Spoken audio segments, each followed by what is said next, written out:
Good evening and welcome. City Council is now in session. Please stand for the invocation by Councilmember Butler Barlow, which will be followed by the Pledge of Allegiance to the flag. Let us pray. We pause tonight at the halfway mark of mid-July to give thanks for summer, with its longer days and slower pace. We appreciate the extra time to spend with family and friends and opportunities for vacations from work and school. We savor the flavors, the sounds, and the sights that are unique to summertime. On this midsummer's evening, we ask for wisdom and courage as we conduct the business of the city of Suffolk, and we ask for blessings on all gathered here, on our staff, and on our citizens. Amen. Amen. I pledge allegiance to the flag of the United States of America and to the republic for which it stands, one nation, under God, indivisible, with liberty and justice for all.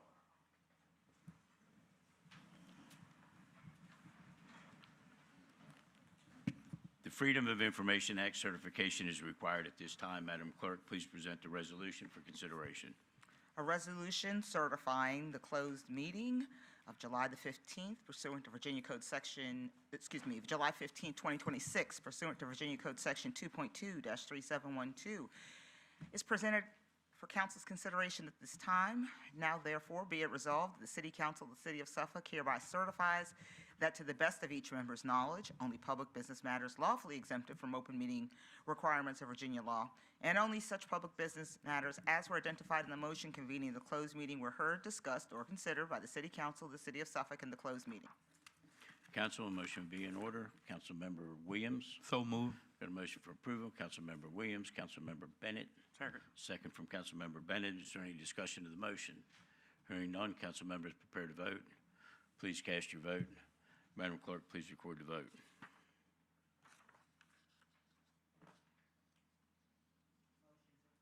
Motion is approved by a vote of 8-0. We now move to approval of the minutes from the April 15th, 2026 and May 6th, 2026 work session and regular meeting. And a motion would be in order. Councilmember Williams. Move for approval. Motion for approval from Councilmember Williams. Councilmember Rector. Second. Second from Councilmember Rector. Any discussion of the motion? Hearing none, council members prepare to vote. Please cast your vote. Madam Clerk, please record the vote.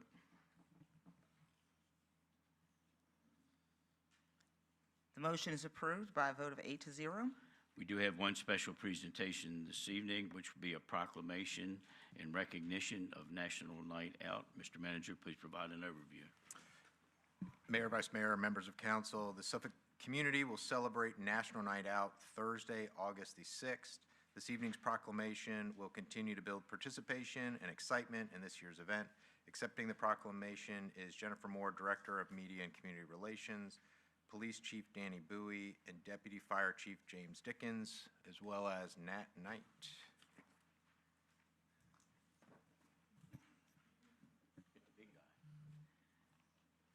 Good evening, Mayor, Vice Mayor, members of council, Mr. City Manager. Before I accept the proclamation this evening, I'd like to kick off the National Night Out spirit by sharing a short video with all of you.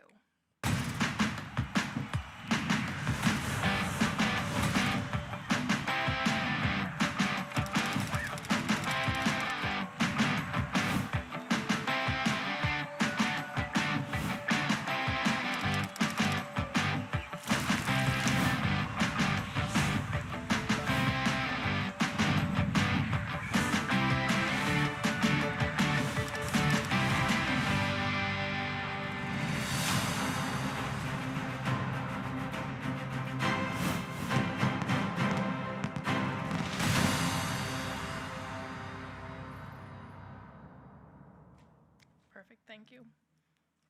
Do we need to read the proclamation? Yeah, Madam Clerk, Okay. please present the proclamation. She's taking over for me. It's all good.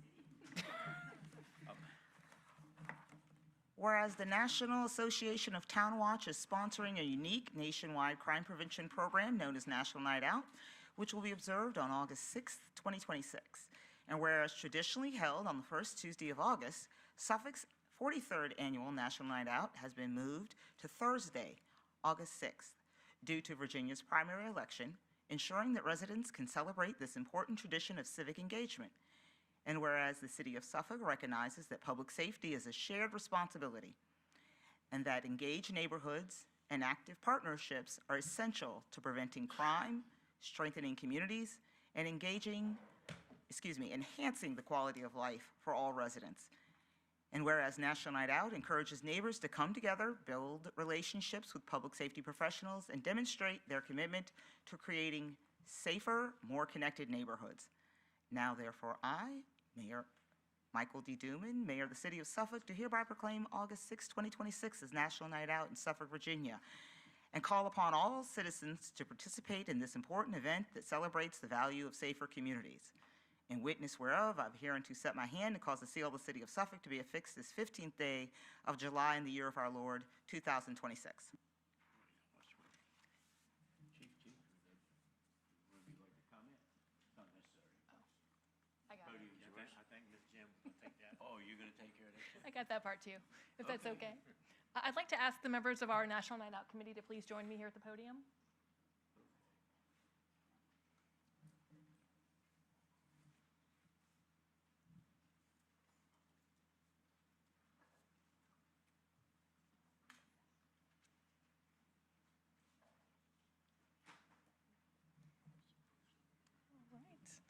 I stand before you tonight as the chair of the Suffolk National Night Out Committee. Joining me are the members of our committee, Police Chief Danny Bowie, Deputy Fire Chief James Dickens, and of course, Nat Knight.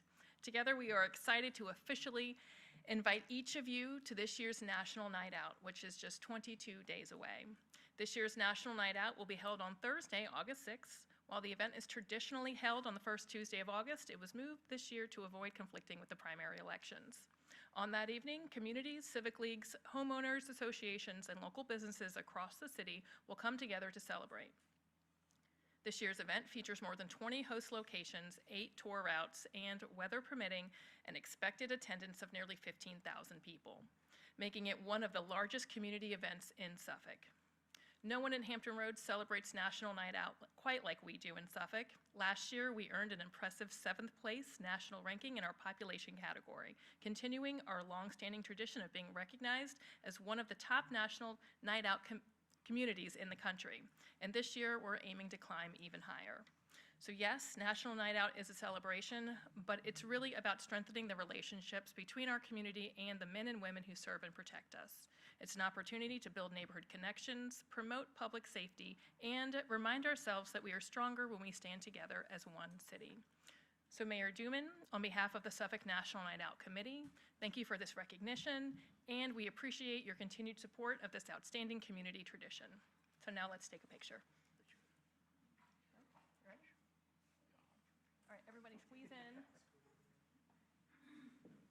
Squish up.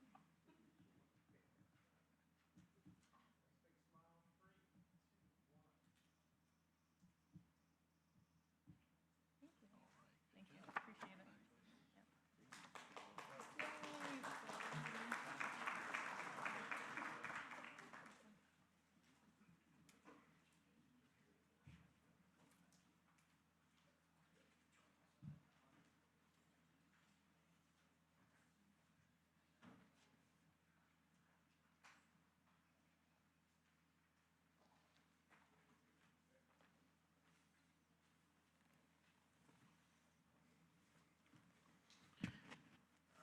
All right, at this time, we'll consider the removal of items from the consent agenda and adoption of the entire agenda as presented.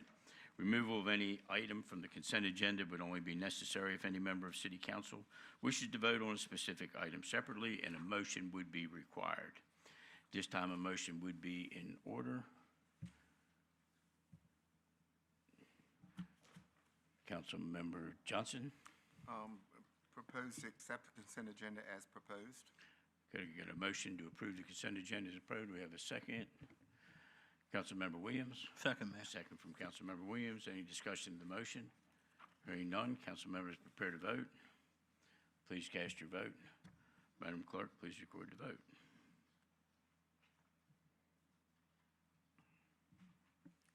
The motion is approved by a vote of 8-0. Madam Clerk, do we have any agenda speakers at this time? No, Mayor Duman. Hearing none, will you please present the consent agenda items for consideration? Item number 7, An ordinance creating a traffic safety fund for the receipt of funds collected from automated traffic camera violations. Item number 8, an ordinance to accept and appropriate funds from the Suffolk Parks and Trails Alliance for the Suffolk Department of Parks and Recreation to enhance the Festival of Lights event. Item number 9, an ordinance to accept and appropriate funds from the Commonwealth of Virginia Department of Aviation for the Suffolk Executive Airport. Item number 10, an ordinance to accept and appropriate funds from the Virginia Department of Criminal Justice Services in support of the Suffolk Police Department.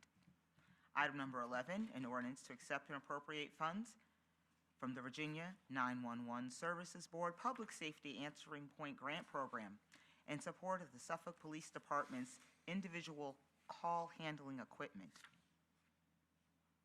Item number 12, an ordinance to accept and appropriate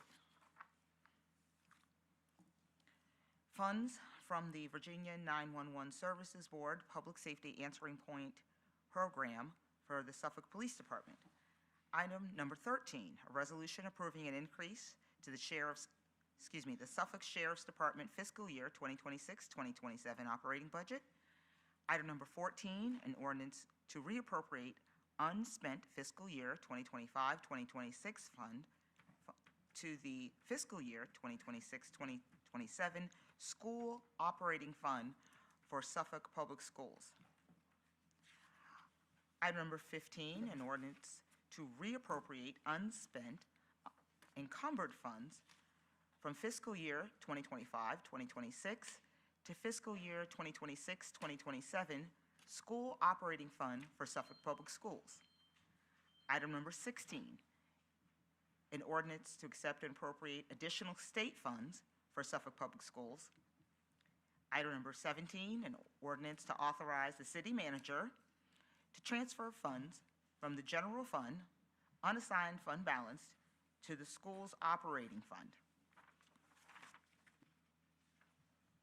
Mr. Manager, please provide an overview.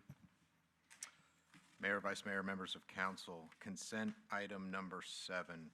As presented and discussed in the work session, the Virginia General Assembly amended the code concerning the use of photo speed monitoring devices July 1, 2026. A traffic safety fund needs to be established for proceeds from the traffic camera violations. The funds received will be used for projects as defined in the revised Virginia Code. Consent item number 8. Suffolk Parks and Recreation partners with a very active and engaged Suffolk Parks and Trails Alliance. They've volunteered their time during the Festival of Lights collecting donations at the entrance of Sleepy Hole Park. Their efforts have resulted in $6,426. The funding will be used to enhance the Festival of Lights produced by the Suffolk Department of Parks and Recreation. Adoption of the ordinance will increase the planned revenues and expenditures of the fiscal year 26-27 general operating budget by $6,426 and does not require a match. Consent item number 9. The city has received $8,214.74 in funding from the Commonwealth of Virginia Department of Aviation in support of the Suffolk Executive Airport for fiscal year 26-27. Funding will be used to assist in the purchase of runway edge lighting and real lights for runway 22. Adoption of the ordinance will increase the planned revenues and expenditures of the Aviation Facilities Fund by $8,214.74. The required $2,053.69 for a local match is available in the 26-27 Aviation Facilities Fund budget. Consent item number 10. The city has received $228,136 in grant funding from the Virginia Department of Criminal Justice Services in support of the Suffolk Police Department. Funding will be used to assist with the hiring of 4 new school resource officers to include salaries and equipment to outfit each officer. Adoption of the ordinance will increase the planned revenues and expenditures of the consolidated grant funds by $228,136 and requires a local cash match of $130,512, which is provided in the fiscal year 26-27 police operating budget. Consent item number 11, the city has received $300,000 in funding from the Virginia 911 Services Board in support of the Suffolk Police Department. Funds will be used for redundancy upgrades, which will equip the city with the ability to simultaneously operate the existing system with the new backup system. Adoption of the ordinance will increase the planned revenues and expenditures of the consolidated grant funds budget by $300,000 and does not require a match.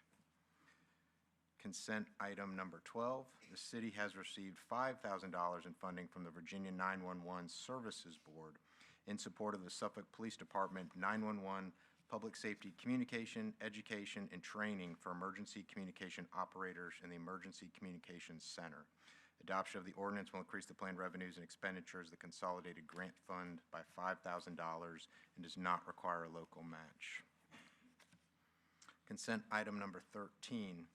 For Suffolk's consideration is a resolution approving an increase of $24,075.76 in the Suffolk Sheriff's Department fiscal year 26-27 operating budget. The Code of Virginia now requires possession and uses of portable and electronic devices in both district and circuit courts. The funding will ensure full compliance with the Code of Virginia to include storage lockers, cases, and locking stations. Funds will be made available in the fiscal year 26-27 general fund operating budget.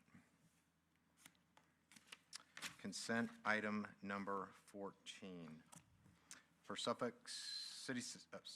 for City Council's consideration is an ordinance to reappropriate $466,080.75 in unspent fiscal year 25-26 funds to the fiscal year 26-27 school operating fund. Adoption of the ordinance will increase the fiscal year 26-27 general fund and schools operating fund budget by $466,080.75. Included in your agenda is a memorandum from the superintendent outlining 5 projects that were proposed to be completed with this funding. Consent item number 15 for City Council's consideration is an ordinance reappropriating $1,500,780.88 in unspent fiscal year 25-26 funds to the fiscal year 26-27 school operating fund. Also included in your package is a memorandum from Superintendent Gordon that details requests in your agenda book. This specific request outlines in paragraph number 4 of the memo and includes a list of 30 purchase orders secured but not completed from a project perspective.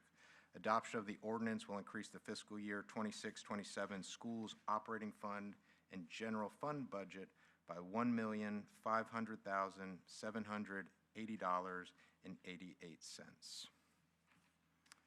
Consent item number 16 for council's consideration is an ordinance to accept and appropriate $4,230,104 in additional state funds for fiscal year 26-27 for Suffolk Public Schools.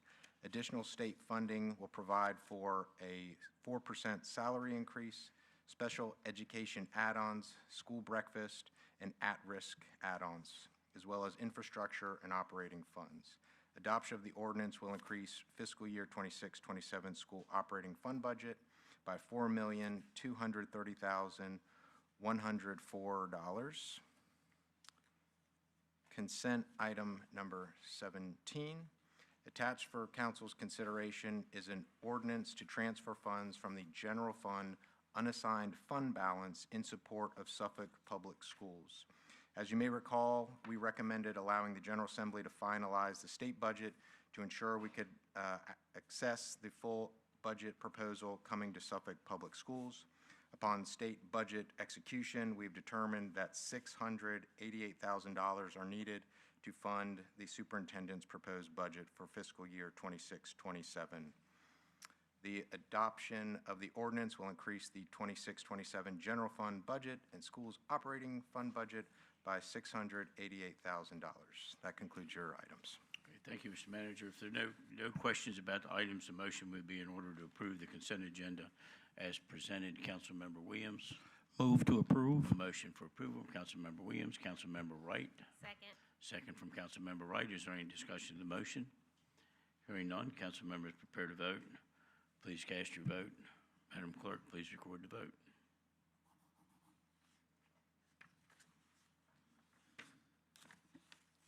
The motion is approved by a vote of 8-0.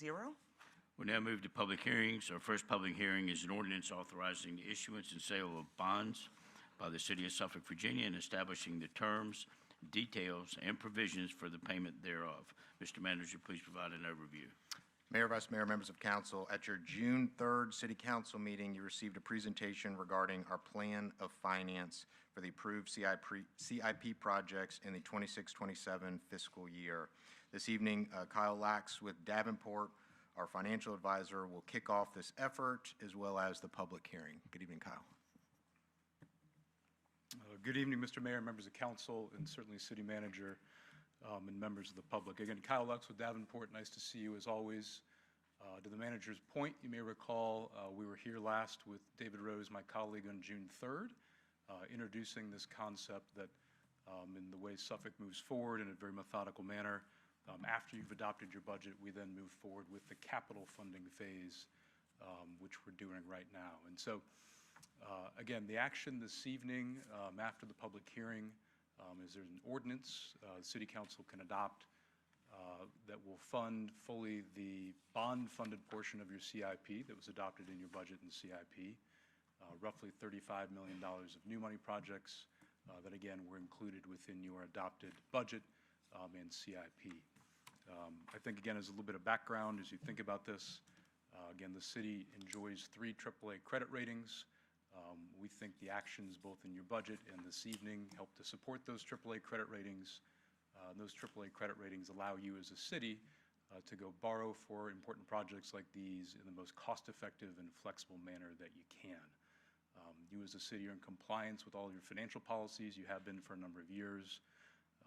And so, again, this is part of the normal course of what you as a city do in funding your capital program. Also within the authorization is an ability to refinance debt to the extent that there's an ability to do that. We don't right now see that for the general fund. Again, this is a general fund component, but we certainly are watching that closely, and we'll report back through the administration to you and City Council to the extent we see that opportunity. And so with that, Mr. Mayor, members of council, certainly happy to answer any questions that you may have. Okay, thank you, Kyle. Council, well, we wait at the public hearing. Madam Clerk, will you please explain the timing system? This is a public hearing, and each speaker is asked to provide their name and their address, and will have 3 minutes to offer their comments. This is a public hearing. Will the first speaker please come forward and provide their name and address?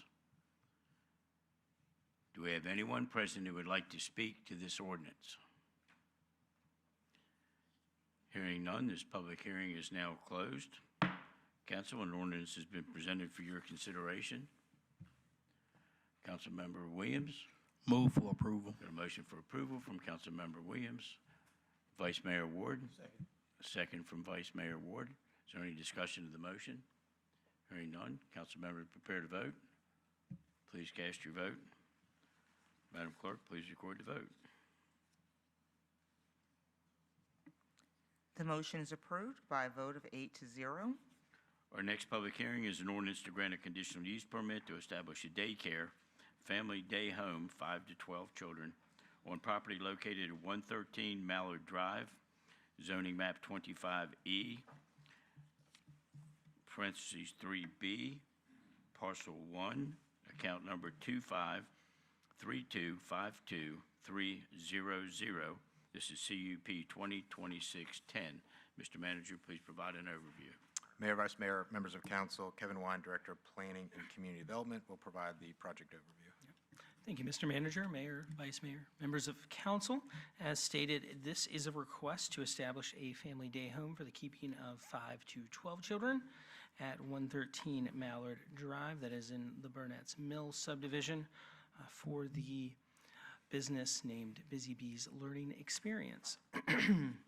The property is located within the Central Growth area, just off of Godwin Boulevard there, like I said, in the Burnett's Mill subdivision, just north of the Route 58 bypass. It's a designated suburban use district, and it is zoned RC. That's our residential compact zoning district.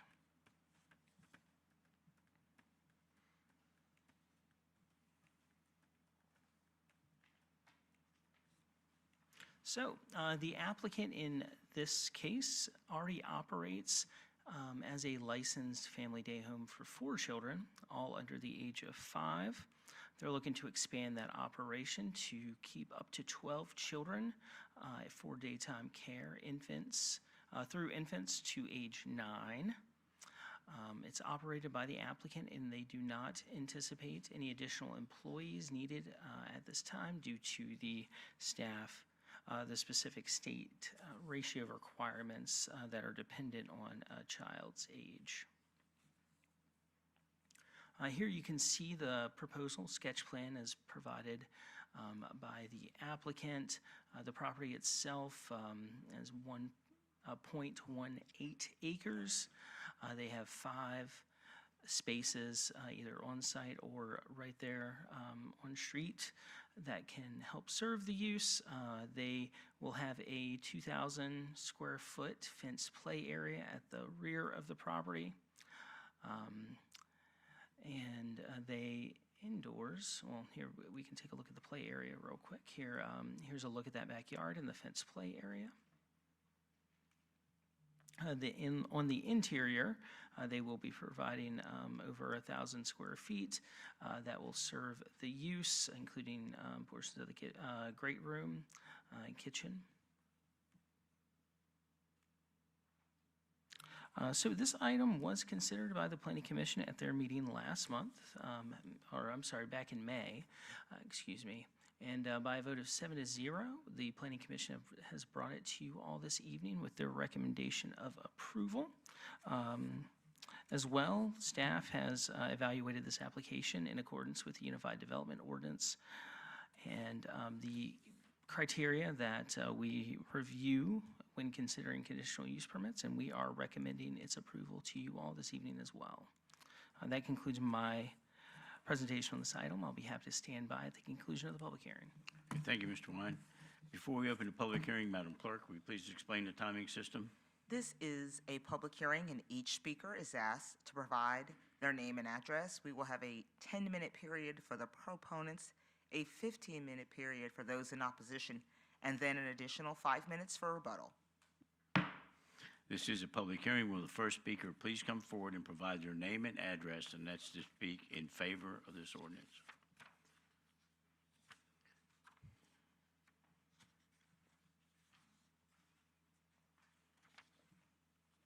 Good evening. My name is Rebecca Faulkner. My address is 113 Mallard Drive, and that's here in Suffolk. Zip code 23434. I come to you today on behalf of Busy Bees Learning Experience. We was established October the 31st, 2022. We saw the need that I needed to be home with my middle and high schooler children. Contrary to belief, you would think that I needed to be home during the elementary school years. I have always been my children's physical and sole provider, due to us being a military family. During that time, I developed a passion for childcare and obtained numerous of trainings and certifications. My very first family has been with me from the beginning. They now have a preschooler that is striving in Suffolk public school system. I was able to provide him with a strong foundation to be ready for preschool.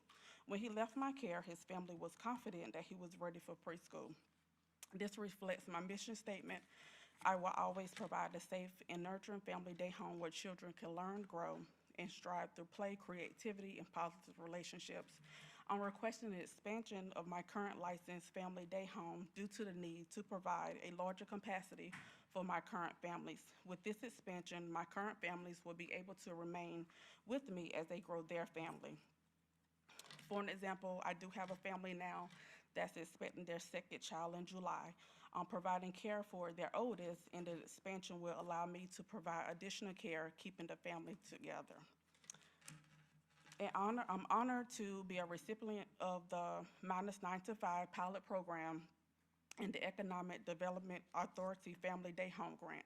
The pilot program gave my Family Day Home business a solid foundation by providing resources, educational materials for my Family Day Home. Also, they help with licensing and financial support. The EDA funded my entire cost for my conditional use permit. Thank you so much for giving me this opportunity. Thank you. We have our next speaker to speak in favor of this ordinance.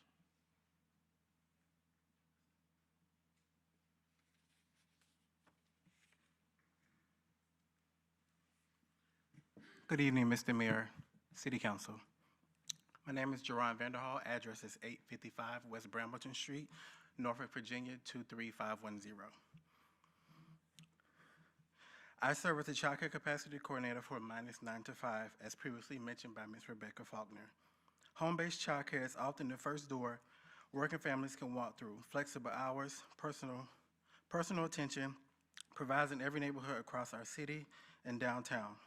When we invest in home-based providers through training, licensing support, and fair reimbursement, we help to nurse working families who are working 12-hour shifts, or a warehouse worker starting at 5 a.m., or the single parent pinching to work 2 jobs.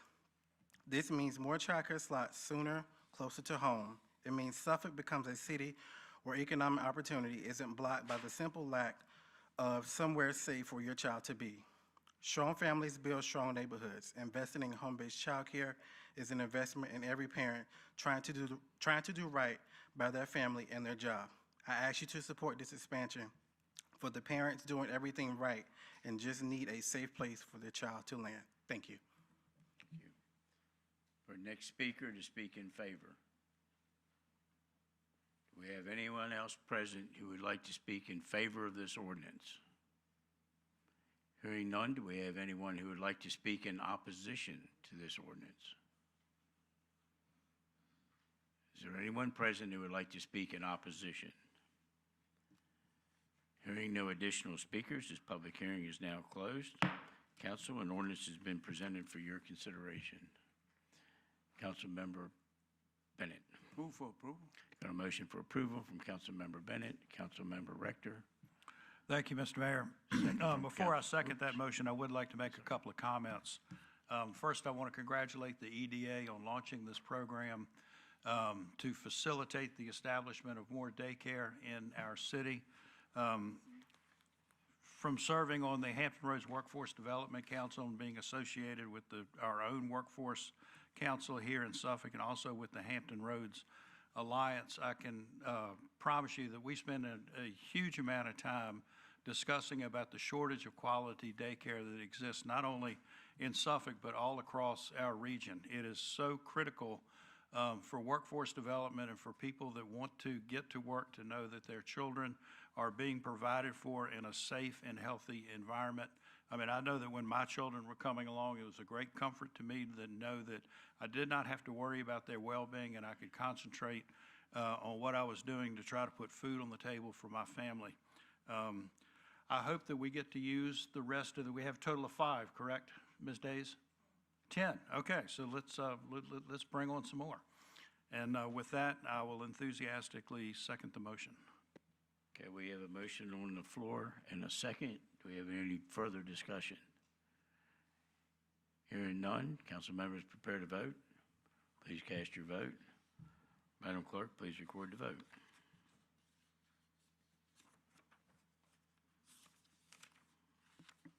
The motion is approved by a vote of 8-0. Our next public hearing is an ordinance to grant a conditional use permit to establish a solar energy facility on property located on Old Myrtle Road, zoning map 22, parcel 3, account number 251955000. This is CUP 2026-12. Mr. Manager, please provide an overview. Mayor, Vice Mayor, members of council, Mr. Kevin Wine, Director of Planning and Community Development, has the overview. Thank you again, Mr. Manager, Mayor, Vice Mayor, members of council. As stated, this is a conditional use permit request submitted by the applicant, New Leaf Solar, to develop a solar energy facility on Old Myrtle Road. The property is located outside of our growth area and is designated in the 2045 Comprehensive Plan as rural agricultural. The property is zoned A, agricultural zoning district. Here you can see an outline of the property as it sits there with a little bit of frontage on Old Myrtle Road, but it gets larger as you get to the back of the property. So what are they proposing in this case? It's a 3-megawatt solar energy facility that will consist of 12 string inverters and 1 transformer. That would be on a central pad. The property is about 48 acres itself. The solar facility would take up about 26.48 acres of that total site. And just to make you aware, this was submitted prior to July 1, so as it relates to the new provisions that came into effect in state code on July 1, they would not be subject to those. So here we have the sketch plan, the conceptual layout provided by the applicant. This being a solar facility that is under 5 megawatts. They've demonstrated that they can meet our setbacks as it relates to that. That would be 150 feet off the road, 150 feet from adjacent residential uses, and 50 feet from non-residential uses. And those inverters associated with the project have to be 400 feet from all property lines.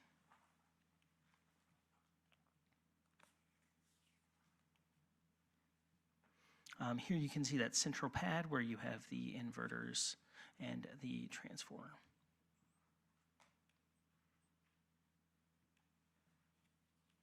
So they have provided us some visual renderings. Here you can see they've showed that there's existing mature vegetation in place that will block any of the facility on the other side of that mature vegetation from this view. Once again, matured vegetation that would limit any visibility of the actual solar arrays. And the same here.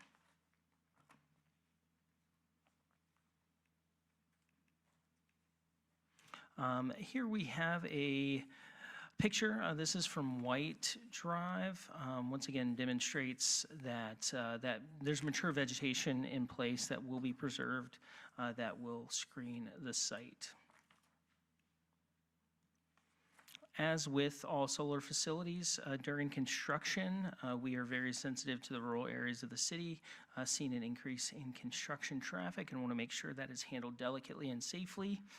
As such, our traffic engineers division has taken a look at the haul route as proposed and the safest route to get construction traffic there. That would be south along Old Myrtle Road from Route 460.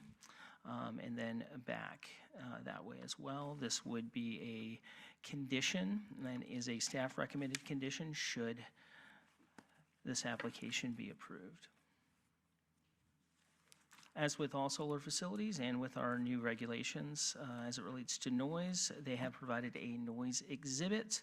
Here you can see the noise that would be generated from the use concentrated around those inverters and the transformer in the middle of the site with no noise creep occurring to any adjacent properties. So staff has evaluated this application. And we've looked at our conditional use permit criteria in the Unified Development Ordinance and additionally the supplemental use criteria that we have as it relates to solar energy facilities. They've demonstrated that they can meet all of those. And we are recommending its approval. The Planning Commission at their meeting on June 16th, 2026, by a vote of 7-0, have moved this application forward to you all with their recommendation of denial. I did want to share with you, and I'm sure the applicant will get in to this a little bit as well. They have provided us some updated documentation as it relates to some of the outreach that they've conducted, and they'll be happy to touch on that for you all. That concludes my presentation on this item. I'll be happy to stand by at the conclusion of the public hearing, should you have any questions. Thank you. Okay, thank you, Mr. Wine. Before we open the public hearing, Madam Clerk, will you please explain the timing system? This is a public hearing, and each speaker is asked to provide their name and their address. We will have a 10-minute period for the proponents, a 15-minute period for those in opposition, and then an additional 5 minutes for... This is a public hearing. Will the first speaker please come forward and provide their name and address, and that is to speak in favor of this ordinance.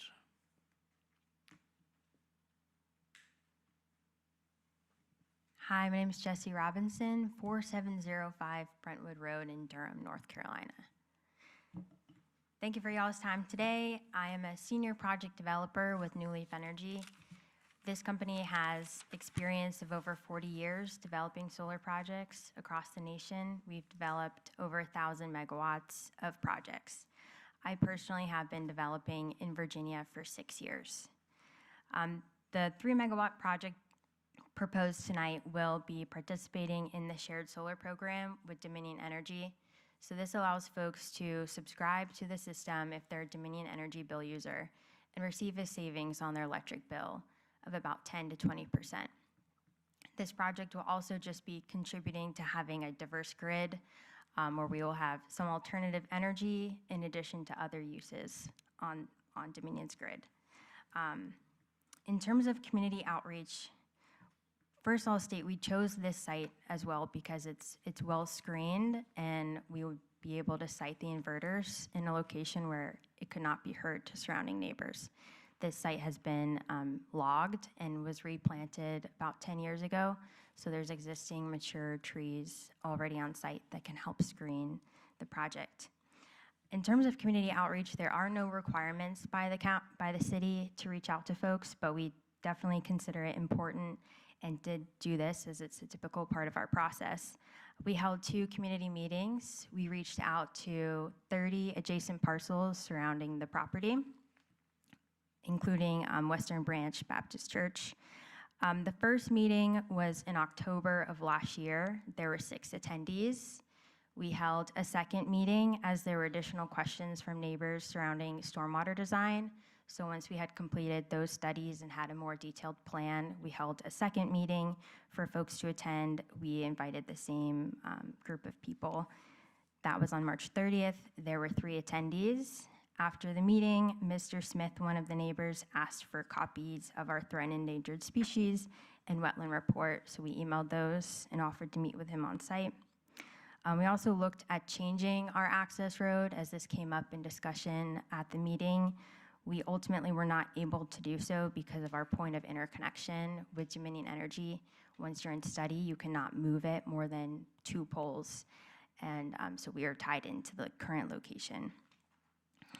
Directly after the Planning Commission meeting, I heard from folks at the meeting last month who I had not heard from before, so I was able to catch 2 of them after the meeting to just talk briefly in the hallway.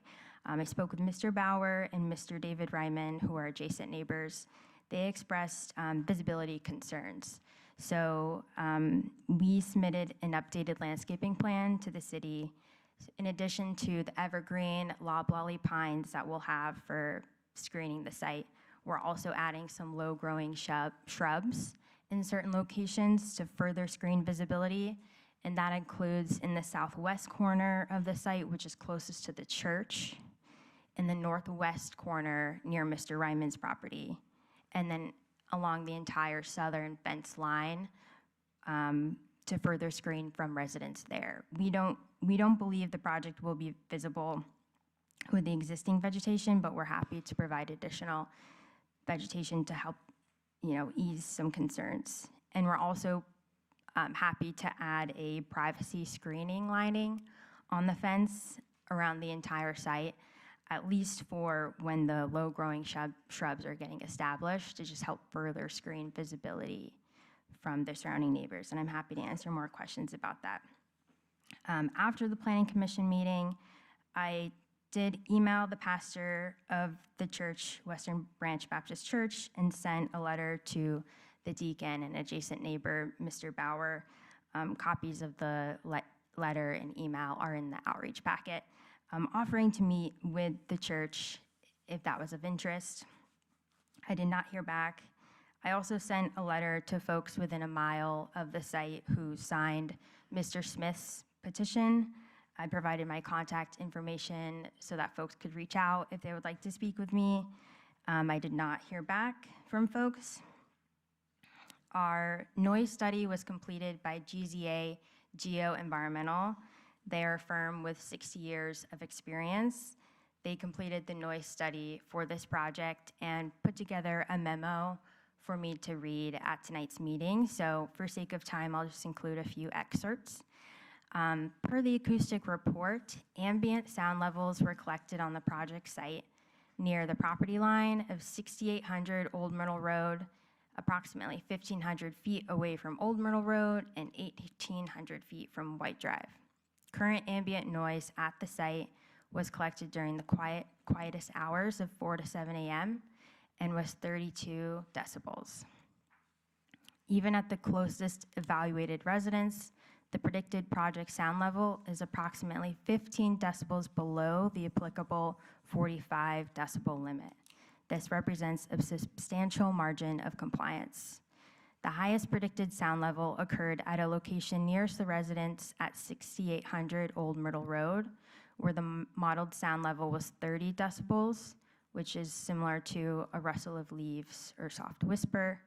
The residence at 6822 Old Myrtle Road was predicted to experience a sound level of 19 decibels. And we looked at this project, this home specifically after the Planning Commission, as a community member mentioned that their son has autism and enjoys sitting in the backyard and enjoying the peace and quiet, and we wanted to ensure this project would not disrupt his use of the backyard.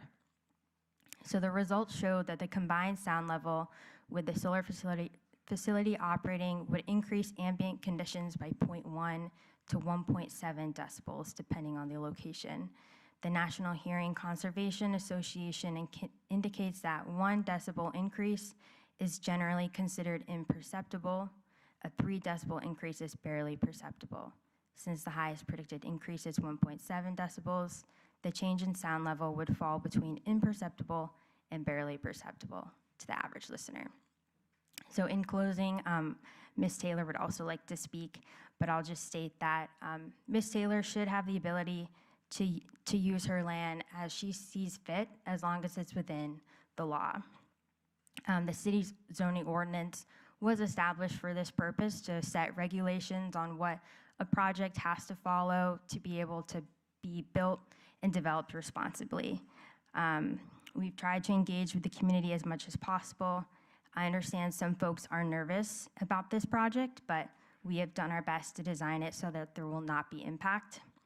Our project meets, and in most cases exceeds, the ordinance requirements. We are 15 decibels below the requirement for noise. The inverter setback is 400 feet to 960 feet, which exceeds the requirement. We are exceeding the residential setbacks by an additional 200 feet from what is required.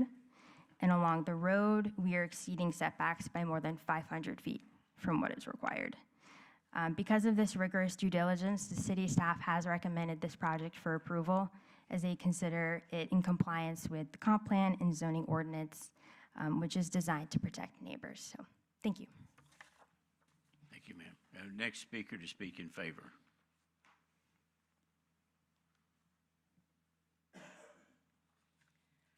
Good evening, Mr. Mayor, Mr. Vice Mayor, and members of City Council.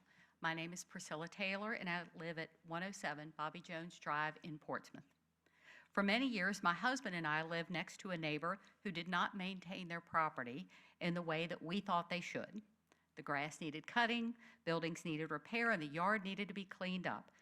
But it wasn't my property. We didn't have the right to tell that neighbor what to do with their land simply because we didn't like what we saw.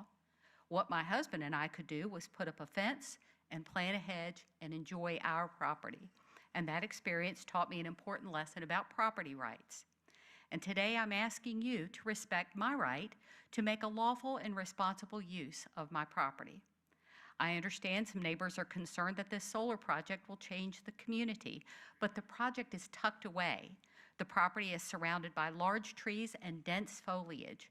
The solar panels will not be visible from the street, and once built, the project will not change the look or character of the community. What it will do is generate electricity to help power hundreds of homes. And recent legislation from the Commonwealth of Virginia has made clear that solar power is an important part of meeting Virginia's future power needs.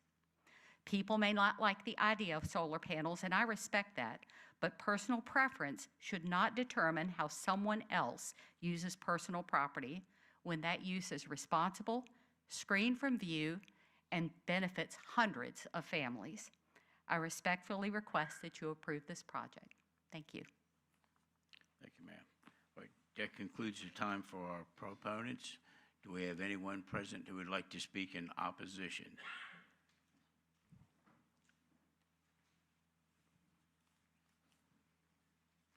My name's Jimmy Smith, adjacent property owner, 6838 Old Myrtle Road. I have a package here of the animals, vegetation, and everything that will be affected that's on the endangered species list, as well as everything that's going to be in this project, around this project that's combustible, that will affect 12 homes and a church. With that, in our quiet community here by Western Branch Baptist Church, we have become accustomed to peace, quiet, and tranquility. We live in harmony with all the plants, the birds, and animals. We have bear, deer, turkey, rabbit, squirrels, eagles, hawks, and many more bird species in our yard every day. God did not plan for his beautiful creation to be destroyed and replaced with solar panels, which destroy what I just described. From our beautiful sky, these panels appear to be beautiful lake, but draw birds to their death, which we have migrating woodcock, snipe, and wood duck in this area all the time. Flooding in this neighborhood we experience at every rain event. It only has to be a few inches and the road and ditches flood in numerous areas on Old Myrtle Road. The city posts high water signs all the time. The water runoff from this development will be significant. This area for development is the low point prior to entering the swamp by Western Branch Church. Build up the access of this property which they displayed will flood my home and 4 other homes adjacent on Old Myrtle Road. We have 4/10 of a mile of runoff that comes to this swamp every rain event. The families adjacent to this with the noise will be affected by the noise for 365 days a year. We will have no days off listening to rotator motors following the sun. It will destroy our quiet, peaceful way of life that we have become accustomed to. We chose to live here and enjoy our senior life. Temperatures. On a sunny 100-degree day, a solar panel will typically reach an internal temperature between 145 and 163 degrees, based on Google. These panels run significantly hotter due to the dark silicon cells absorb solar radiation and traps the heat. I have an AccuRite digital thermometer in my backyard currently on July 4th at 1:11 p.m. Outside temperature 100 degrees, humidity 61 degrees, heat index 130 degrees. Imagine having solar panels next to me, and they will be less than 120 feet. Road conditions. Old Myrtle Road needs major improvements to support heavy haul trucks delivering panels. Have you checked it out lately? The sides of the roads are collapsing. Fire hazards. I have brought examples here of what's being proposed. They are not cleaning the area. So we are going to be entirely surrounded with this type of fire material around our homes. If this solar panel comes in contact or catches fire, there is no access to fight the fire. This will jeopardize everyone in the area, including Western Branch Church. Fire Trace International, October 20th, 22, and I quote, When a solar farm catches on fire, millions of dollars of equipment can be destroyed in a matter of minutes. Continue with that potential loss of life, wildfires, and other environmental impacts, and the dangers become more apparent. This is especially true for farms located in rural areas where emergency response teams are miles away. Our response team is miles away. Have our next speaker please to speak in opposition. Good afternoon, Mr. Mayor, Vice Mayor, and members of the council. My name is Tony Bauer. I reside at 4264 White Drive in Suffolk. Just to amplify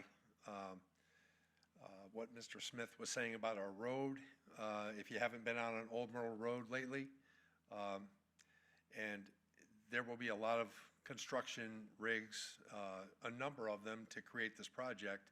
There's only one access area, and that access area is just mere feet from Western Branch Baptist Church.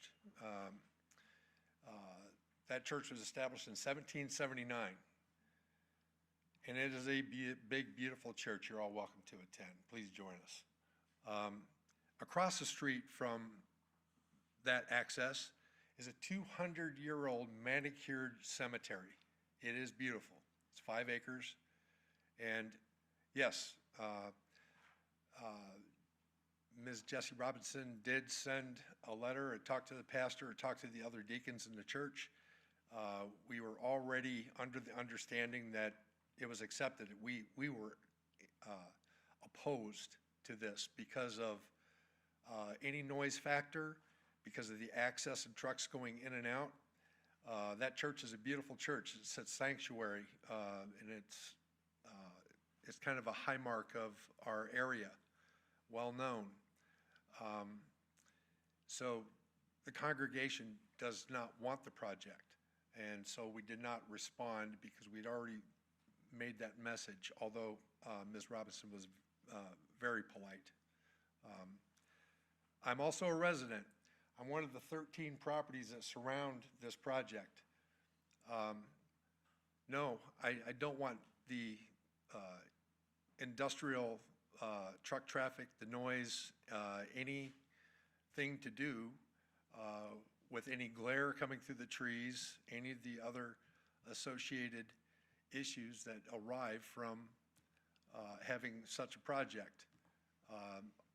I live there because I love being in the country, and I love the sanctuary and the quiet. And that's why I'm there. I think a few people want to speak behind me, so I'm going to make some room. Thank you. Welcome. Next speaker. Good evening, Mr. Mayor, Vice Mayor, members of council. My name is Sherman Vincent, and I live at 6800 Old Myrtle Road. My main concern is the noise and property value. The first meeting that was held, and I voiced my opinion. And one thing Ms. Jessie said, you know, I like the question. You said we chose this particular. I don't think you just chose it. You all solicit. Y'all mail things. I get things from you at least twice a month. Sir, just address the council, please. Okay. I wanted to point that out, that they mail, and I have a larger parcel that's adjacent to it, and I get every month, I get at least 8. So, you know, I want to point that out. They just didn't choose it. They're soliciting. Now, like Tommy said, we choose, the neighbors and myself, to live in the country, in the rural, for certain quietness, the peace. You know, and people, when you buy a parcel of land, you know, you check it out. People that live in historical districts, you can't change the outside, but you got to stay within certain parameters, just like living a planned urban development. So I look at this the same. What we're doing here is changing from agricultural to sort of industrial. You know, I didn't choose to live next to an industrial park. So I hope the council will please, now I'm all in favor of solar farming. Another place, even myself, that I might consider. But in this close-knit neighborhood, I don't think it's the ideal place.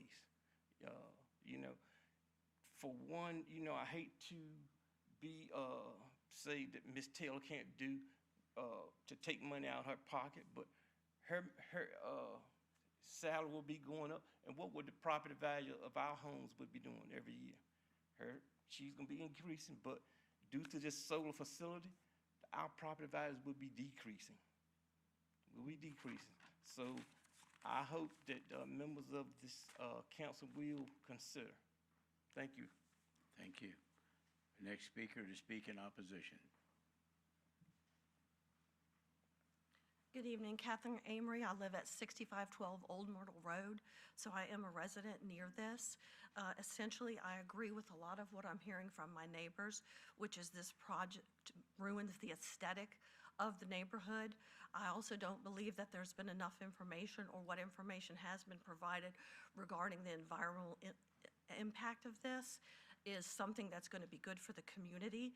While this project will enrich the landowner, it does nothing to enrich the city of Suffolk in general. And I personally think these kind of projects are a gateway to other projects of this sort, because you're asking to put yet another solar facility in this area. We've already got one on 460, which quite frankly, in my opinion, is really ugly. But you're asking to put another one in the area. So to me, this is a gateway to open it up further, because next you're going to want to put a data center in my backyard. So I politely ask the council to deny this project. Thank you. Thank you.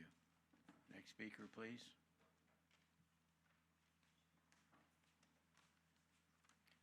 My name is Kelly Holland. My husband Jimmy and I live at 6834 Old Myrtle Road. We bought our home in '99, not because of the house, but because we love the peace and quiet of our neighborhood. We strongly oppose the solar farm, and I ask all my neighbors here tonight who oppose it that won't be able to speak to please stand now. We are concerned about the fire threat. Solar farms do catch on fire. I work in Chesapeake, and the one across from my work caught on fire last summer. I'm concerned about our property value and the noise. Even if the noise is within a allowable level, there is still a hum, enough to drive anyone crazy. Our neighbors and ourselves all have pets. Their hearing is better than ours. How will that affect them? Our road cannot handle the 5 to 10 trucks per day for 6 to 8 months, as Jesse has stated. We all have shallow wells. How will our water quality be affected? Even with testing, the damage will already be done. Lastly, what about all the animals that call the area home? We all love watching them and don't want them displaced. This is our home, where we come to relax and find peace in our yards. I cannot stress enough how much this has put stress on us. Ms. Taylor and Jesse have both stated they want to be good neighbors. If they truly mean that, I beg them to withdraw the permit request. Thank you. Have a next speaker, please. Do we have anyone else present who would like to speak in opposition?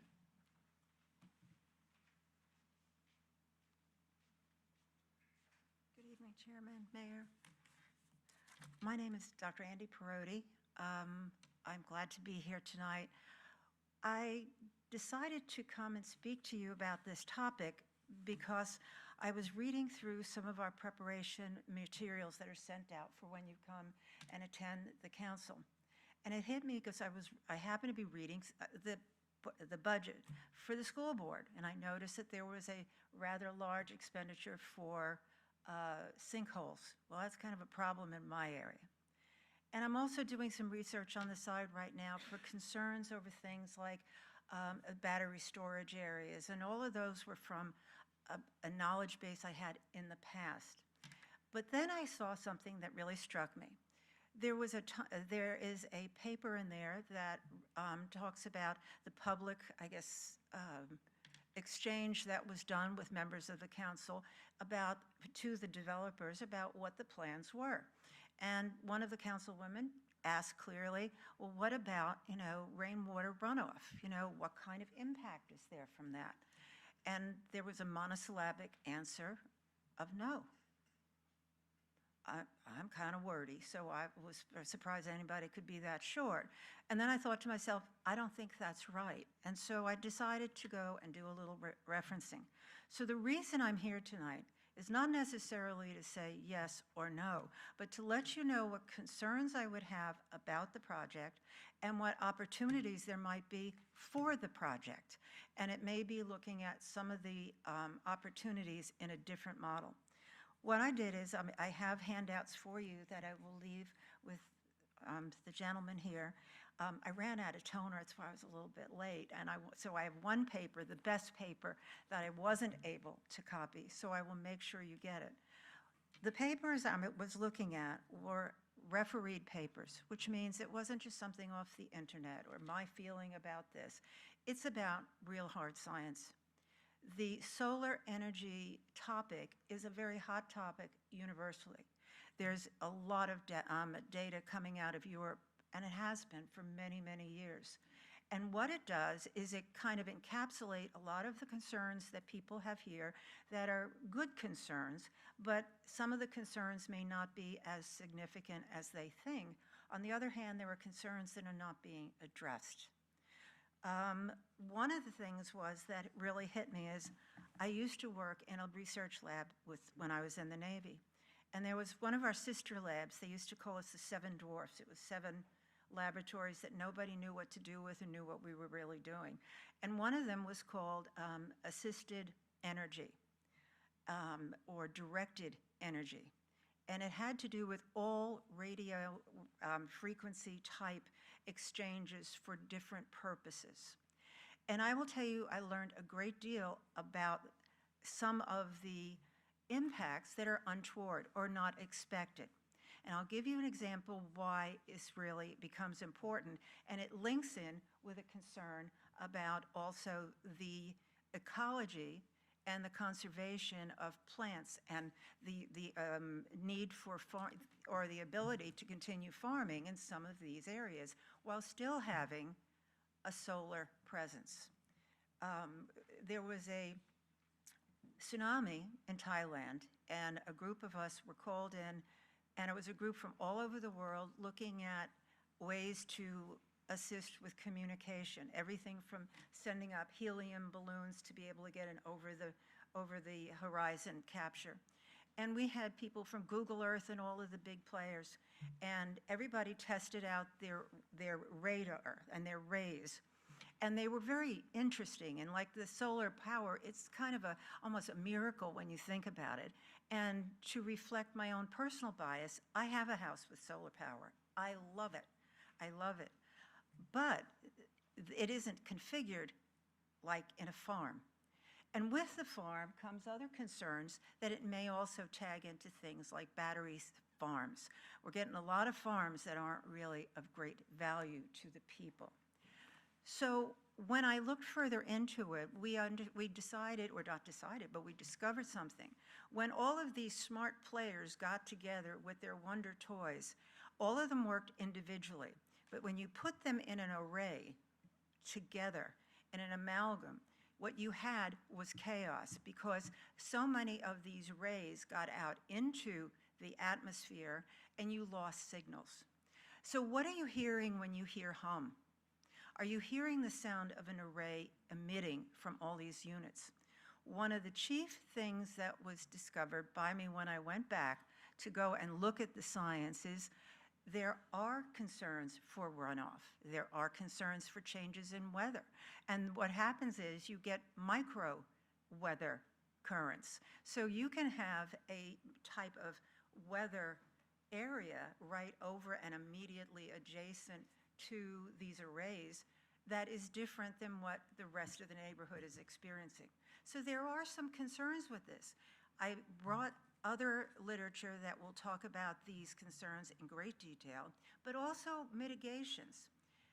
Part of the mitigation we know of is we're talking about the, oh God, what is the bank? My friend and colleague over here for Nansemond River, I'm supporting her as well. We're talking about bringing in and keeping our tree cover, our green mass, But we also were looking at how is this impacting the insects and the birds and everything else. Well, what we found with this is that it's a factor of density. If you get a solar array that's heavily dense and you will get the noise, you will get the negative aspects to climate effect and also water runoff.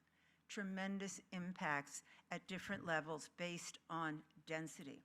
Ma'am, I'm sorry, but that concludes your time. Oh dear, well then let me leave this behind, and it's your paperwork. And there is just a couple of recommendations, because I thought I might run over it, that I put in the columns. So I'll just leave. Okay, that concludes our time for opposition. We'll now move to a 5-minute rebuttal period. Oh, the basket. Thank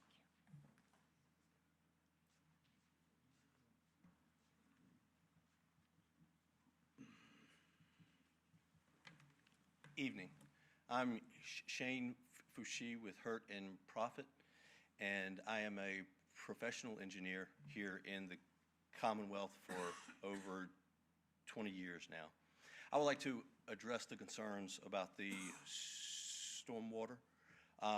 As you can look at the plan here, there are 4 individual BMPs that line the western portion of the property.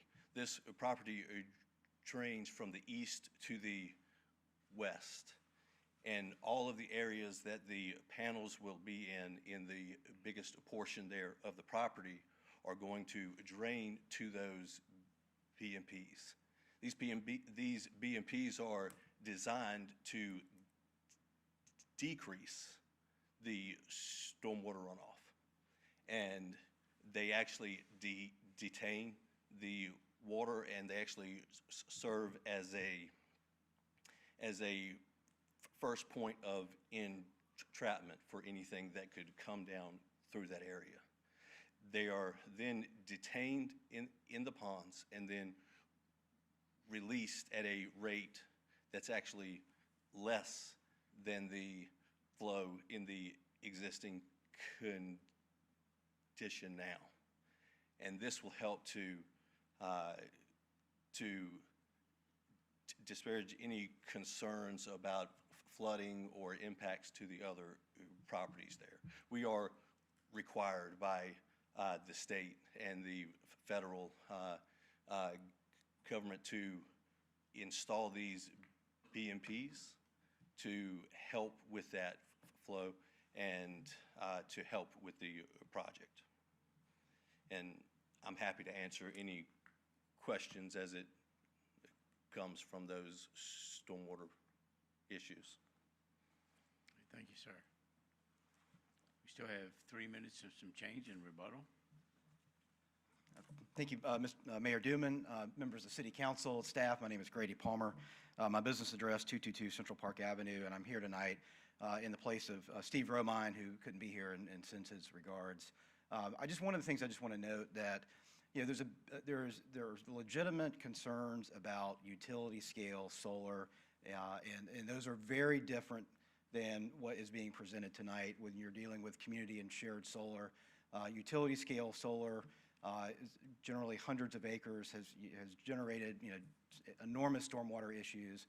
You know, one of the benefits of these community scale shared solar projects is they're a very small footprint, and they actually benefit the citizens of Suffolk. I know you've heard you know, several presentations over the last couple of years for shared solar, how, you know, that citizens and residents can subscribe and earn savings from their power bills, and that's an important part that doesn't exist on the utility scale solar side. So I just wanted to bring that to your attention and remind you that is a significant difference. A lot of the concerns that we've heard are over the years are about the utility scale and the change that those bring to communities. You know, this is actually a timbered site. It's actually, in my view, a perfect site if you're going to have solar on a scale like this. You know, a timber site is one that every 10 to 20 years, you know, goes through radical environmental change when the trees are cut down. And so that's actually, you know, to put this in place and to avoid, you know, further timbering of the property and to create an environment where residents aren't going to see it, they're not going to hear it. They essentially, once it's constructed, they won't know it's there. If there's this perfect site, I think this is a good site for community solar, but just keep in mind, this would benefit Suffolk residents in the reduction of their power bills. And so with that, I'll stand by, ask for your approval. Thank you. Have our next speaker to speak during the rebuttal period. We've got a little over a minute. Is anyone else present who would like to speak during rebuttal? Hearing none, this public hearing is now closed. Council, an ordinance has been presented for your consideration. Questions, comments, or a motion, as they say? Councilmember Butler Barlow. Oops. Let me get you again. There you go. I have a couple of questions. My first question is regarding this community shared solar, because we get this term on every application everything we've seen is fairly small scale. Can someone explain to me how that works and if it actually does work? Because we hear about it, but then we hear that it benefits, somebody somewhere else. And I want to know if anybody has any evidence of actual Suffolk, Virginia electric customers that are benefiting from community shared solar.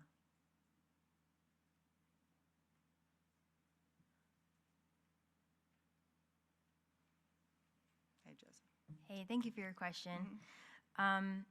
So the way it works, just to start there, is that main requirement is you have to have a Dominion Energy bill to be eligible to subscribe to the program.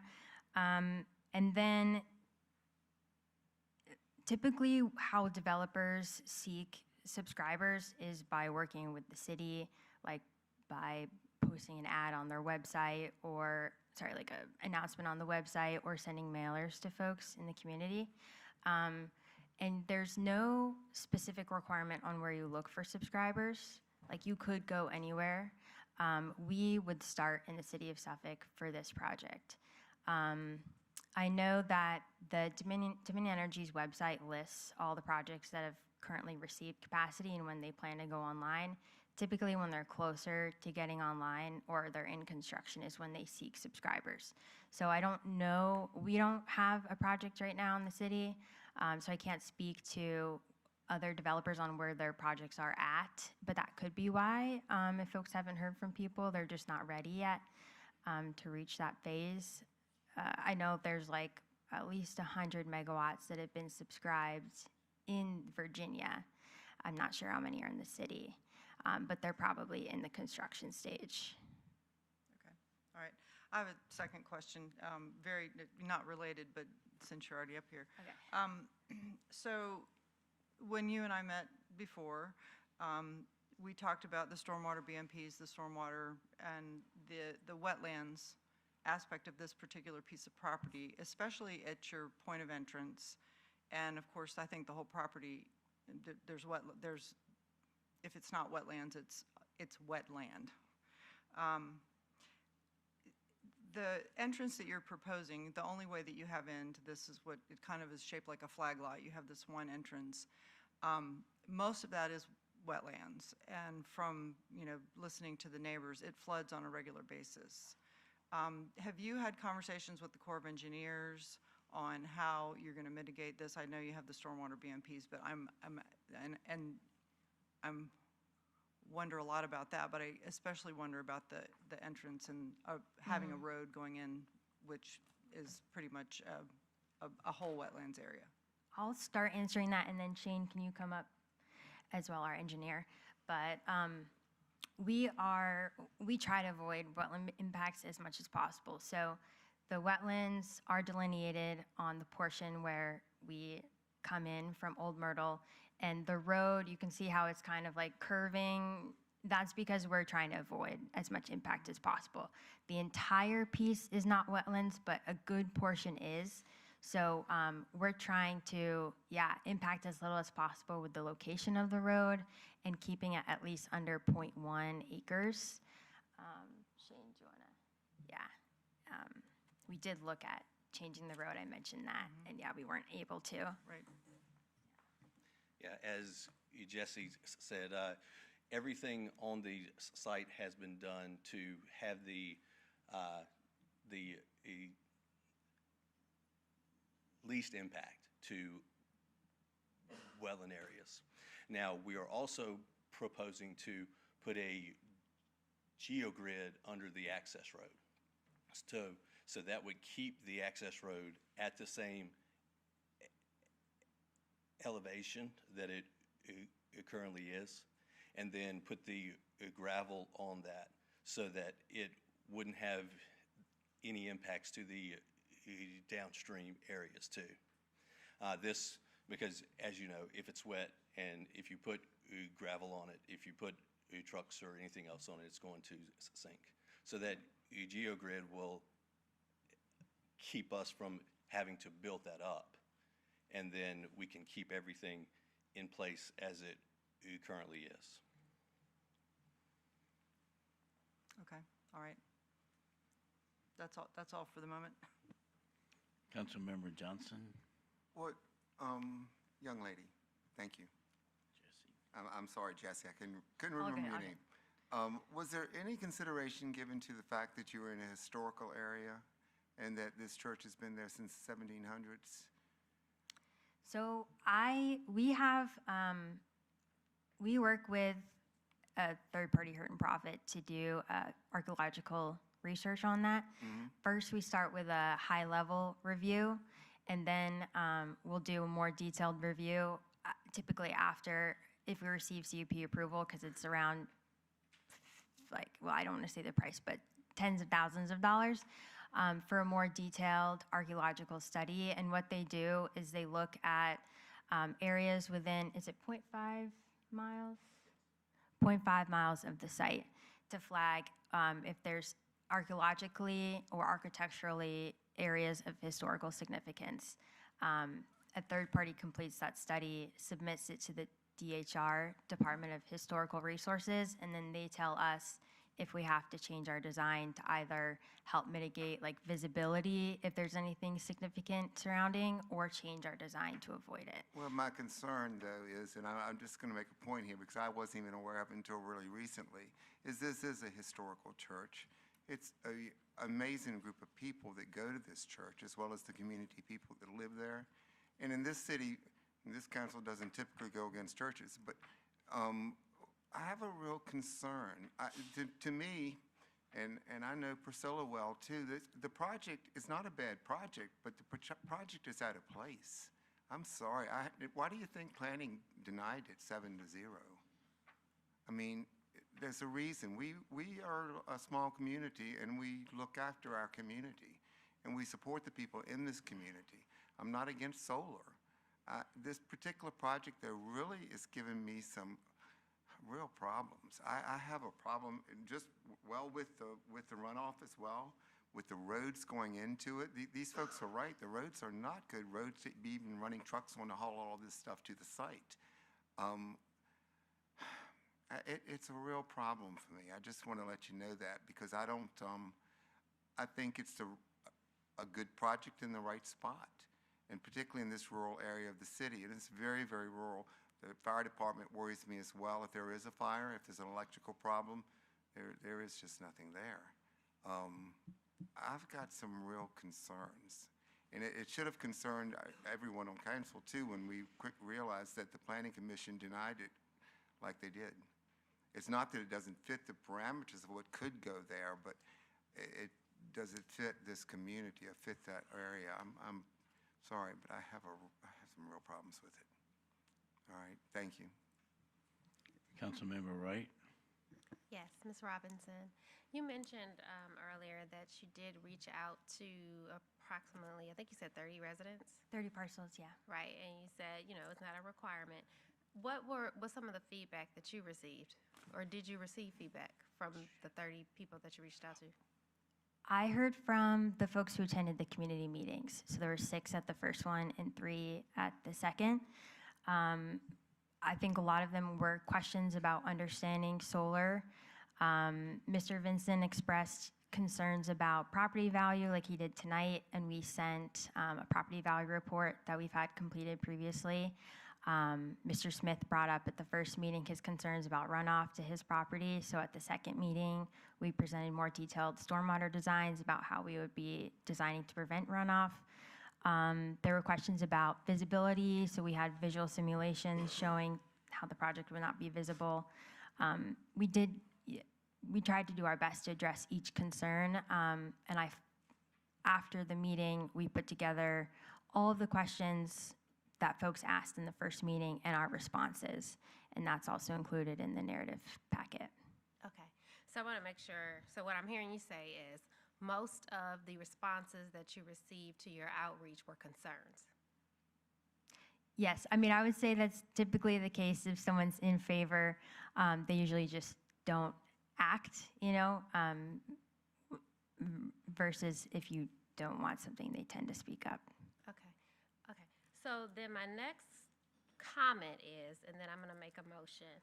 My next comment is, I went through the comments and there was not a single comment in favor of this project. And it sounds like every interaction that you have had has not been in favor of this project. There have been concerns. And from the consensus of all of the members who stood up in this room, it seems like it's a vast majority of the residents that this is going to directly impact. And so with that, I'm going to move that we disapprove. And I am going to side with and agree with the council member who represents the area in that if the people of his community do not want this, and not everyone signed up to move to an industrial environment. And so some of the comments were very compelling to me. And so that is my motion. I move for disapproval. Can we get a motion on the floor for denial? Councilmember Johnson, I'll second the motion. second from Councilmember Johnson. Is there any further discussion of the motion? Councilmember Rector? Thank you, Mr. Mayor. And, I agree with Councilman Johnson. For those out there that talk about the church, it was a little over 41 years ago I was married in that church. So I'm very familiar with Western Branch Baptist Church, and unfortunately, my mother and father-in-law, who are members there, have, as we say in our church now, have gone on to their greater reward, as well as my sister-in-law. She has also passed, so I have no family much there anymore. I agree with Councilmember Johnson. Don't like to vote against God, and this particular solar project sort of brings out what we've experienced on this council with solar projects, in that even though it looks like you're locating this thing far away from anything and it's not going to hurt anything, the fact that they're in this little community, that number of individual residences that just happen to surround this particular site, I guess, is unfortunate for the site selection committee that came up with this site. It kind of reminds me of the one that I guess we had before us that was down on Great Fork Road. It looked like it was hugely isolated, but there was actually a string of 7 houses that were adjacent to the property. And when we had our meeting, just about all 7 residents of that road came up and spoke very adamantly about the fact that they did not want this particular project in their backyard. So having said that, I'll probably support the motion for denial. Council, do you have any other questions or comments? Hearing none, we have a motion on the floor for denial. Council members prepare to vote. So a yes vote means no, just to clarify. Council members prepare to vote. Please cast your vote. Madam Clerk, please record the vote.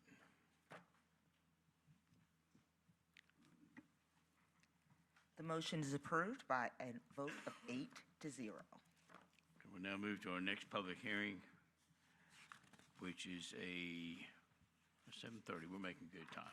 An ordinance to grant a conditional use permit to establish a wetlands mitigation bank within the city of Suffolk on property located at 2101 Buckhorn Drive, consisting of property identified on City of Suffolk zoning map 30, parcel 14, and further consisting of those portions of property identified on property located at 2101 Buckhorn Drive, identified as City of Suffolk zoning map 30, parcel 14, and portions of property identified on Isle of Wight County property map as a 9.92 acre portion of tax map number 6701013 and 11.9 acre portion of tax map number 67-01-016 and a 17.7 acre portion of tax map number 6701018, account number 252622000, and this is CUP 2026-4. Mr. Manager, please provide us an overview.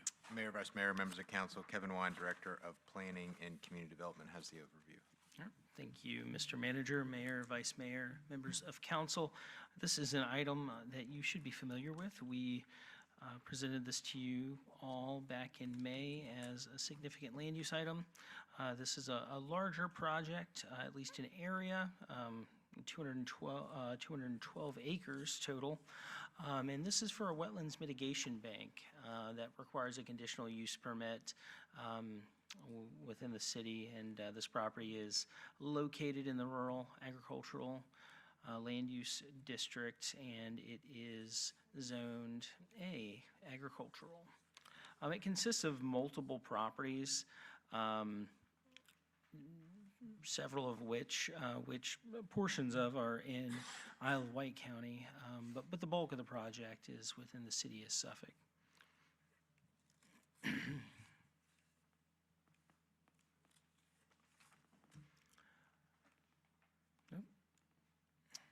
So here you can see the parcels involved. That larger purple outlined one is what we're talking about today. That's the 212 acres that are within the city of Suffolk.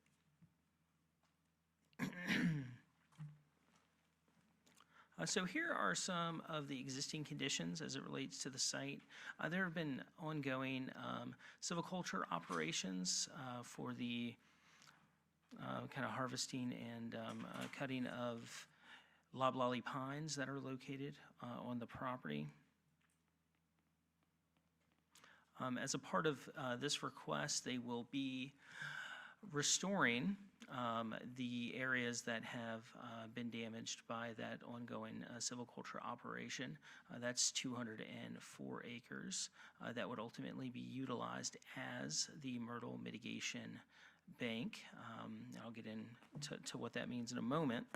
And then there would be a almost 8-acre area. You can see that outlined in that green triangle that would be utilized as an ecological restoration project. So the Myrtle Mitigation Bank is comprised of two separate sub-projects. As I noted, the mitigation bank itself, the larger portion of the project, 204 acres, and that smaller, almost 8-acre piece, that would be that restoration project. So what they have in common would be they both restore the wetland functions and the values of the wetlands that are on the site. They permanently protect these areas as natural resources through a conservation easement, and they would be subject to the same federal and state oversight as it relates to permitting that on the federal level, Army Corps of Engineers, and at the state level, the Department of Environmental Quality, or DEQ. So they differ in the fact that the mitigation bank will provide compensatory wetland mitigation credits available for purchase. This is what we see when there is development, within your development areas, and on occasion they'll run into generally isolated wetland areas, smaller, usually less than an acre, in which they need to seek mitigation through those same agencies that I noted at the state and federal level to impact in order to pave way for their development. But Virginia has a one-for-one rule. You cannot impact wetlands without one, restoring them elsewhere, or in this case, purchasing into a mitigation bank that ensures that they're held in perpetuity as wetlands and taken care of as wetlands. The smaller ecological restoration project, this will allow wetland mitigation credit for a singular customer or project, and then they at this point have not been identified.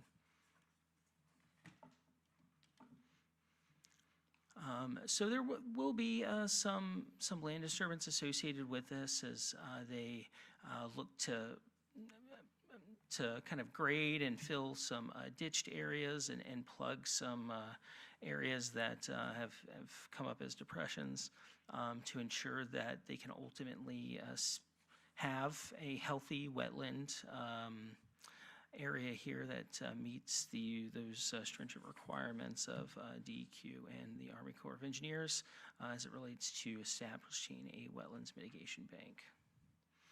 Some of the things that will include the planting of a good amount of native plants and some wetland seedlings, fallen tree stumps, woody debris piles, snags, things that you would see in a natural wetland environment.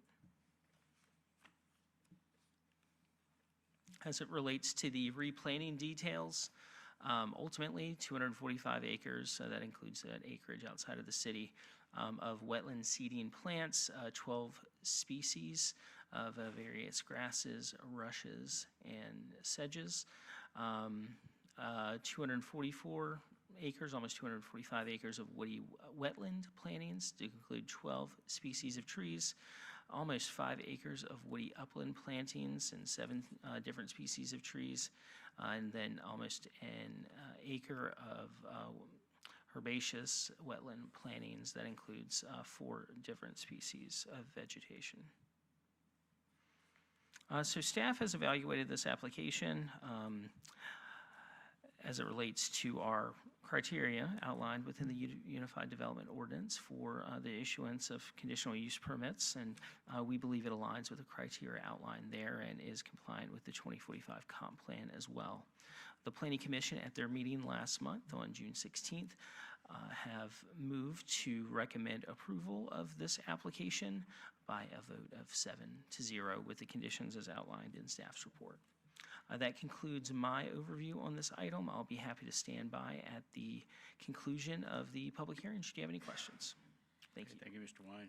Before we open the public hearing, Madam Clerk, will you please explain the timing system? This is a public hearing, and each speaker is asked to provide their name and their address. We will have a 10-minute period for the proponents, a 15-minute period for those in opposition, and then an additional 5 minutes for rebuttal.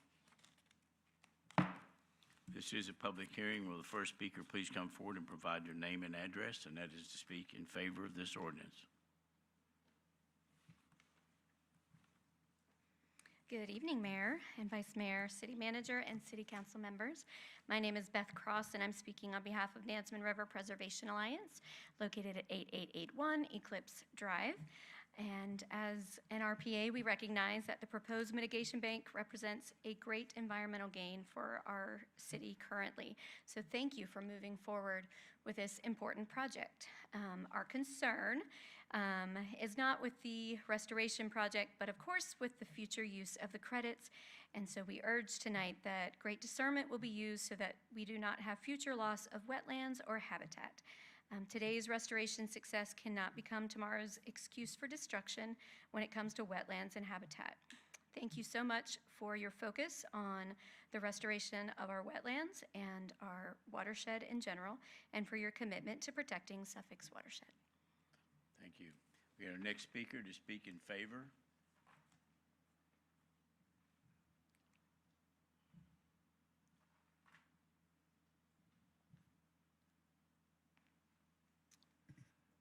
Good evening, Mr. Mayor, Vice Mayor, and members of the City Council. My name is James Parker.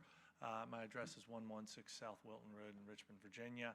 I'm also an owner of the subject property located at 2101 Buckhorn Drive. I'm also the owner of Clearwater Ventures, the project sponsor. Clearwater has sponsored dozens of wetland and stream restoration projects throughout the Commonwealth. This project, the two primary goals for the proposed use are, as stated previously, to restore impaired wetlands on site and reestablish those the beneficial functions and values of those aquatic resources. Also, we will permanently protect and conserve the restored wetlands under a conservation easement, which will provide those benefits into perpetuity. The project does comply with the 2045 comprehensive plan by preserving the property's rural and natural character, and also protecting water quality on site and to those around it. The benefits to the community are multiple and many. Certainly there'll be stormwater and floodwater retention benefits, habitat diversity by removing a monoculture pine plantation and replacing it with a native hardwood bottomland system, including vegetation. It will also improve wildlife habitat and corridors, as well as, of course, the water quality in the watershed. We're good neighbors. These projects are restorative and conserve these critical natural resources and often enhance values of the property owners around it. Appreciate your consideration, support of the project, and conditional use permit. Thank you. Thank you, sir. Next speaker to speak in favor. Do we have anyone else present who would like to speak in favor of this ordinance?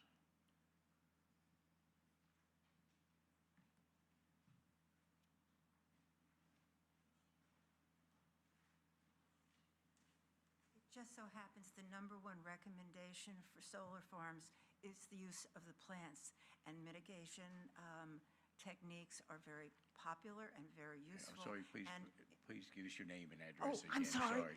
Oh, Just Andy following the Perotti. rules. And 2655 River Watch Drive, Suffolk. Thank you, ma'am. And in favor. And everything that we were hearing, of course, is very accurate. But what is also accurate is the number one recommendation for use under solar panels that are not affixed to the buildings was essentially greens. And they even have in your readings crops that if someone wants to continue farming, or what livestock could potentially go in there. But it's all supported by the different types of greens and grasses and trees, because they do require a certain amount of shade, so they literally don't burn out. So I thought that would be an important add-on to not only be important for this work, but also, by the way, the number one was greenery. The lowest, or the caution of what you not to put under solar panels, was rocks. So what we hear from what was now not to be was the cheap solution, but the least appropriate, according to the literature currently. So you will see that in your packets. Thank you. Thank you. Our next speaker speaking in favor. Anyone else like to speak in favor of this ordinance? Hearing none, do we have anyone who would like to speak in opposition? Is there anyone present who would like to speak in opposition to this ordinance? Hearing none, this public hearing is now closed. Council, questions, comments, or a motion? Councilmember Butler Barlow. Move to approve. Got a motion for approval from Councilmember Butler Barlow. Councilmember Wright. Second. Second from Councilmember Wright. Any discussion of the motion? Hearing none, council members prepare to vote. Please cast your vote. Madam Clerk, please record the vote. The motion is approved by a vote of 8-0.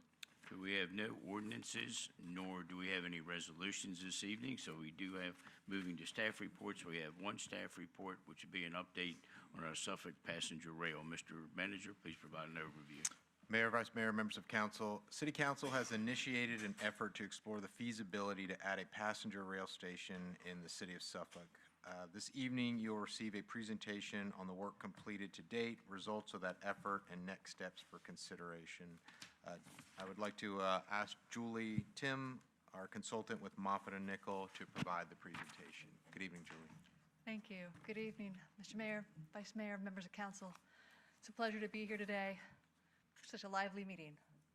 And I think what it might be my favorite topic ever is talking about transportation and new train stations. I think I've heard that y'all are very interested in this as well.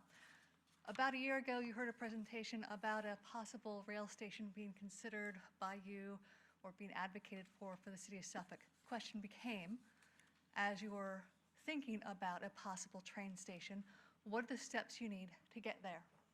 Part of that is, do you have a location to put it that could fit a passenger rail station? Do you have ridership that would actually ride it if you put it here? Is the cost reasonable to put it here? And before you can advocate for a train station, you need to answer those questions. So approximately a year ago, we were engaged to begin the study to look at those very 3 points. This presentation is a summary of the conclusions of that report and some concepts for consideration moving forward. So as you can see on the slide, there are the bullet points, the station location, ridership revenue forecast, and order of magnitude of cost.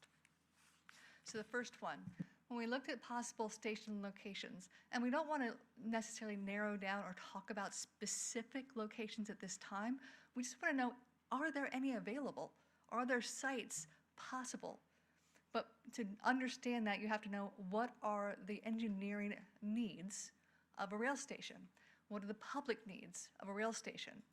Part of that is to be able to have 1,000 feet of station platform. That's the current Amtrak standard.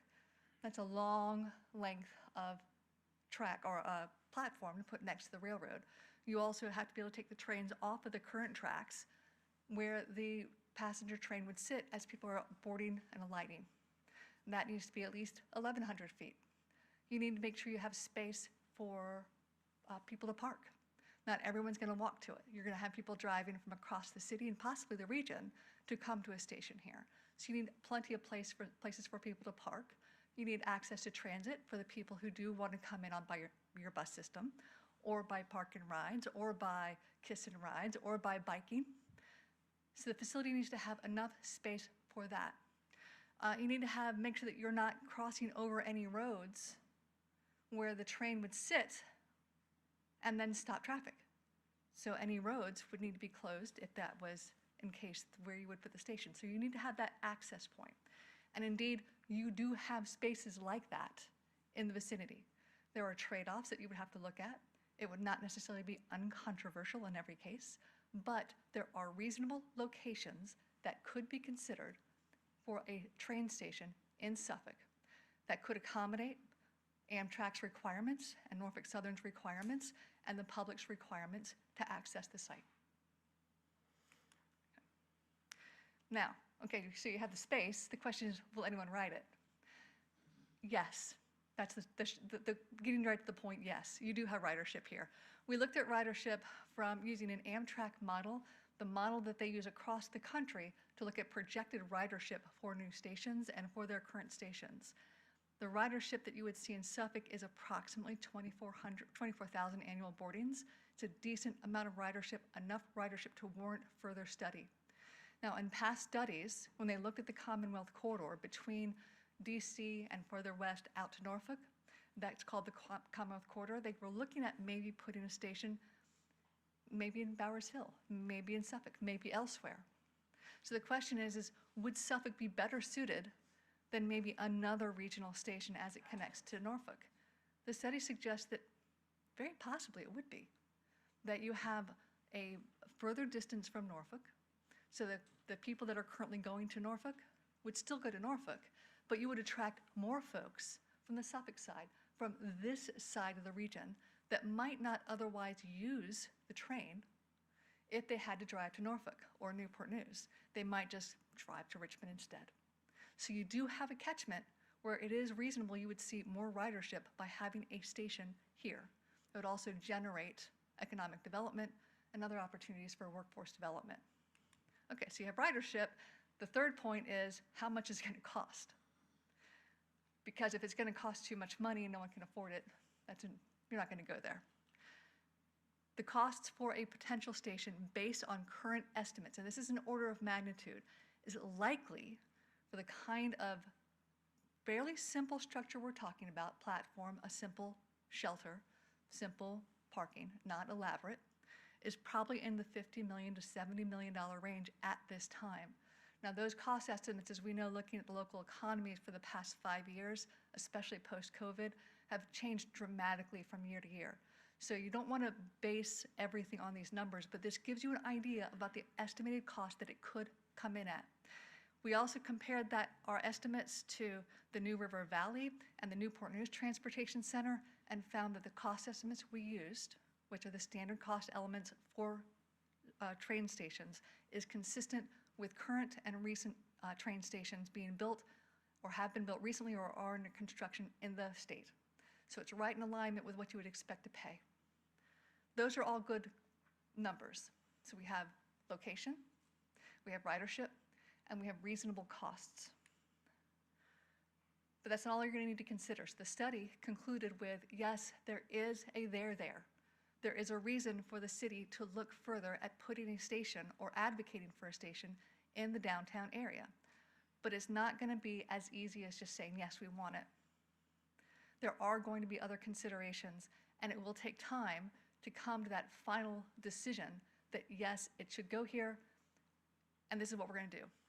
You're going to have to look at, are there possible closures, crossing closures for roads? We talked about those the length of that platform. It might be that there are areas where you might not be able to have a road cross to that area. You'd have to relocate. You might need to look at, as you are very sensitive to, your historic district and your historic buildings. Now, this is a historic rail town, so putting a rail station here would be consistent with the nature of your downtown already. But still, you need to make sure that as it moves forward, that is considered. You don't want to, by putting something in that's such an economic value, you wouldn't want to destroy the very nature of your town. You need to look at the fact that a rail station will increase traffic. Now, there's ways to accommodate that. There's traffic studies.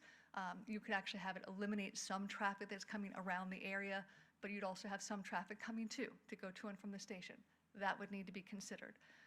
It's a great opportunity for economic development. We've talked about workforce housing a lot. TOD, transit-oriented development.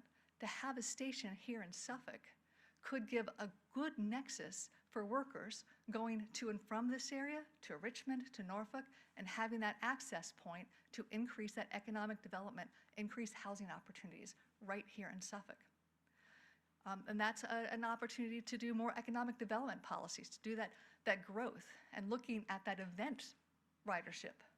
Right now you have 3 round trips from DC to Norfolk. What if there was an event train that got people to the Tides, or an event train that got people down here for a festival? Those are the kinds of economic development opportunities you could use. And when we come out of the World Cup recently and we see the amount of ridership that we had on transit and trains going to these events, we know there's a there as well. And for Suffolk, being the highest growth city in this region, there's something to invest in. Also, when you're looking at that connectivity, you would also look all the way up to the northeast. You look to DC, and as the entire state and this region is looking at connectivities to the south and the west, Tennessee and North Carolina, it would connect to that as well. So those are the considerations that must be addressed as you look at a station. It's not as simple as saying we have a location and ridership and cost. Now, how do we develop around that and create a strategy? So recommendations, that's a lot of knowledge to kind of parse into what do we do now with all that? Well, first, there needs to be further discussions with Norfolk Southern, Amtrak, the Department of Rail and Public Transportation, the Virginia Passenger Rail Authority, the Hampton Roads Transportation Planning Organization. All those organizations are stakeholders in rail here, and they'll have a say or a thought on the operational characteristics of trains coming through here. Are you a stop on the current 3 trains that are, or 3 round trips a day? Or are there additional trains that are coming through? Are you just getting one stop on those 3? What does it look like to have a train station here operationally? Those are discussions that need to be had. Are you part of the future 4th, 5th, and 10th trains that are come through here in the next 30 or 40 years? I'm being optimistic. Who knows?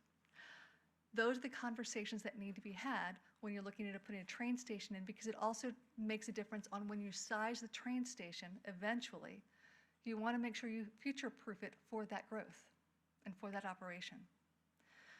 You also want to look at the timing and phasing of future scenarios. It's really exciting to talk about this. I don't know if you can tell, but I'm almost vibrating. I love this stuff. But it takes a long time if you don't have that phasing in place. If you go through the state process and the federal process, you're looking at 10 to 20 years. That's a big wet blanket. But there are other processes in place depending on the commitment of the city to put in funding, to go after grants, and to take that burden on of advancing it and advocating for it. If you wait for the state and federal processes, you could be waiting a very long time. But if you look at different scenario plannings of taking that engineering in hand and taking that funding in hand, you can see something accelerated like what they did in Norfolk, where they went outside the federal process and had something within a couple of years by working directly with the state. Those are options, but they require the coordination with your state partners. You also want to do what you're continuing to do already. You're already investing in rail improvements and safety improvements, looking at advocacy campaigns for safety. Those are already under works, and they need to continue. You're already looking at transit and sidewalk connectivity. You have a good transit system that needs to be expanded if it is to connect to a rail station. That's a future consideration that you can continue to work on. Those are all the recommendations as you're looking at the development and the strategy of your downtown. If it's to incorporate a train station, you would make it part of your broad strategy, comprehensive, to align with some of these other development needs and priorities of the state. The economic development priorities, the housing priorities, the connectivity priorities, and mobility priorities. So all that, to conclude, that's a lot of me being very excited. What are we going to do immediately right now? 2 proposed next steps. The first is to immediately talk with your staff to get a recommendation to go straight to the state, DRPT, to ask for inclusion in their process, that Commonwealth Corridor development. They are looking at development of the corridor between Norfolk all the way out to Bristol for the Commonwealth Corridor. That's part of the federal process, and that's part of that 10 to 20-year process. But you want to make sure that you're included in it now, that you officially request to be part of that study. Because if you go the long route, you need to start now. And if you want to go the short route, you need to start looking at identifying those potential construction funding sources. What are the sources you have locally, regionally, in the state, and who are your champions that can align those funding sources to accelerate this project if this is something that you deem you want to accelerate? And those are your immediate next steps to make sure that you have a good process going forward. Get on the state plan to move forward, and then find your own local plan, and then work through that. And that concludes this presentation. I'd be happy to answer any questions with maybe a little less vibration.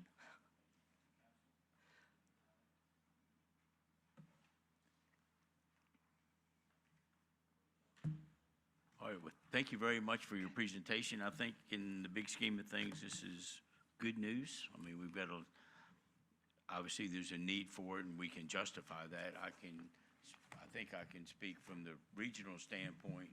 We've had, I believe we do have support with the Hampton Roads Transportation Planning Organization, talking to the other localities. As a matter of fact, Mayor Alexander from Norfolk is the one that made a motion for me during the TPO to have them look into it, which is huge because they have a Amtrak station and there's no problem with, they don't have an issue with us doing that as well. And we all know that the connectivity between Hampton Roads, what affects one city, affects everybody. We've had a lot of folks asking about it. The bad news was we're talking about 10 to 20 years. I guess the good news is I'll probably qualify for the senior citizen discount if I'm still around. So we'll get that much out of the way. So once again, thank you very much. We'll take this, and this is a start. Take your recommendation, get it in the hands of the folks that need to take a peek at it and see where it goes. Thank you, sir. Thank Okay, you. thank you. Okay, we'll now move to motions. We have a motion to schedule a public hearing to be held on August 19th, 2026, to receive public comment on proposed amendments to the adopted fiscal year 2026-2027 fee schedule. And a motion would be in order. Councilmember Johnson. So move. And a motion for approval, Councilmember Johnson, Councilmember Williams. Second, Mayor. Second from Councilmember Williams. Is there any discussion of the motion? Hearing none, council members prepare to vote. Please cast your vote. Madam Clerk, please record the vote.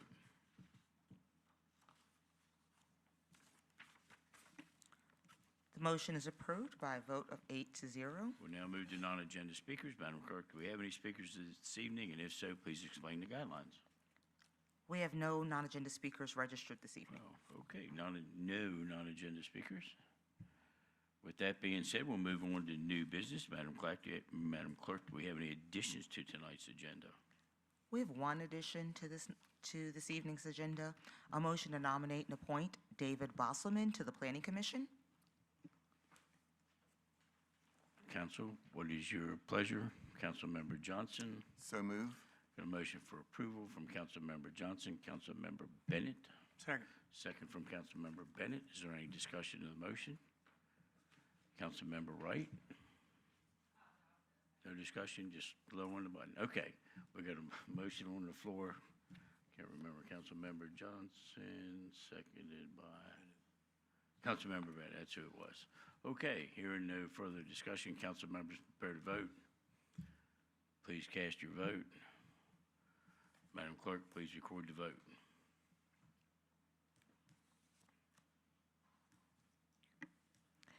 The motion is approved by a vote of 7-0 with Mayor Duman abstaining. Okay, we'll now move to council. Do you have anything that you would like to bring out under new business? I wasn't going to forget about you. I remember. Okay, hold on a second. Scared you there, didn't I? All righty, Councilmember Butler-Barlow.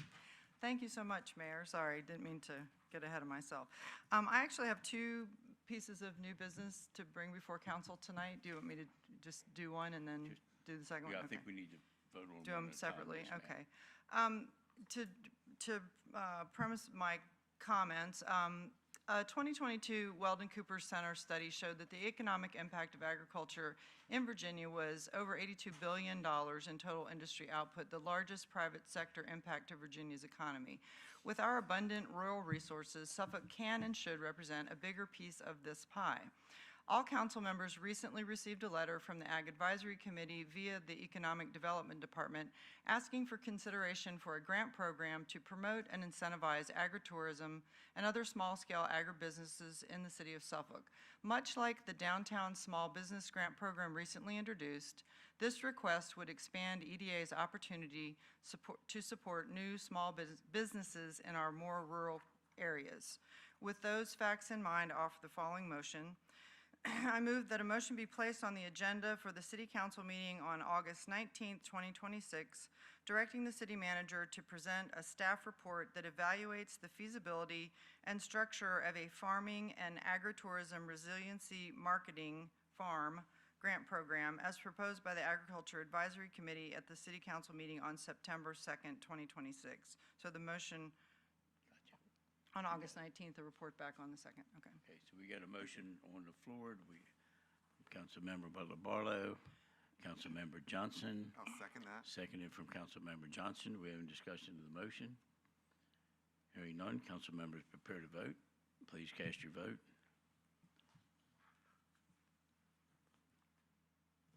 Madam Clerk, please record the vote.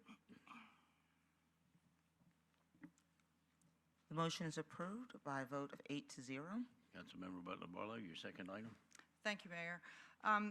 In spite of recent modifications to both our minor subdivision rules as well as changes to the dimensional standards for residential construction in the VC zoning districts, there are still infill construction projects that do not fit the character of the surrounding communities and continue to have negative impacts to neighboring properties. There are still projects being approved that interfere with neighboring property owners, create complicated traffic patterns, may inhibit future infrastructure plans, and in general are ruining the look and feel of our older residential areas. Oakland and Chuckatuck are ground zero for these inappropriate infill projects. I understand that staff can only follow the guidelines spelled out by city code, which means we as a council need to make code changes to give them more tools to approve projects that are genuinely a good fit and are appropriate for the established communities they impact. And with those facts in mind, I would like to make a motion I move that a motion be placed on the agenda for the City Council meeting on August 19th, 2026, to request the Planning Commission to review and recommend amendments to Section 31-506 of the Unified Development Ordinance that include requirements for all lots, including the residue, to have a minimum amount of public road frontage, prohibit flag lots, and provide any other improvements to the minor subdivision standards. Okay, one question, I think it's, do you say August 26th? August 19th. 19th, yeah. Okay. 2026. I'm yeah. sorry, yeah, I 19th. might have run it all together. You did. Okay, August 19th. Did I catch it? Okay. All right, we got a motion on the floor, Councilmember Butler Barlow, Councilmember Wright. Second. Second by Councilmember Wright. Do we have any discussion of the motion? Hearing none, council members prepare to vote. Please cast your vote. Madam Clerk, kindly record the vote. Motion is approved by a vote of 8-0. We'll now move to announcements and comments, and at this time I'll ask if the Media and Community Relations Department has any announcements. Good evening, Mayor, Vice Mayor, members of councils, Mr. City Manager. I'll start tonight's announcements with some exciting news from city leadership.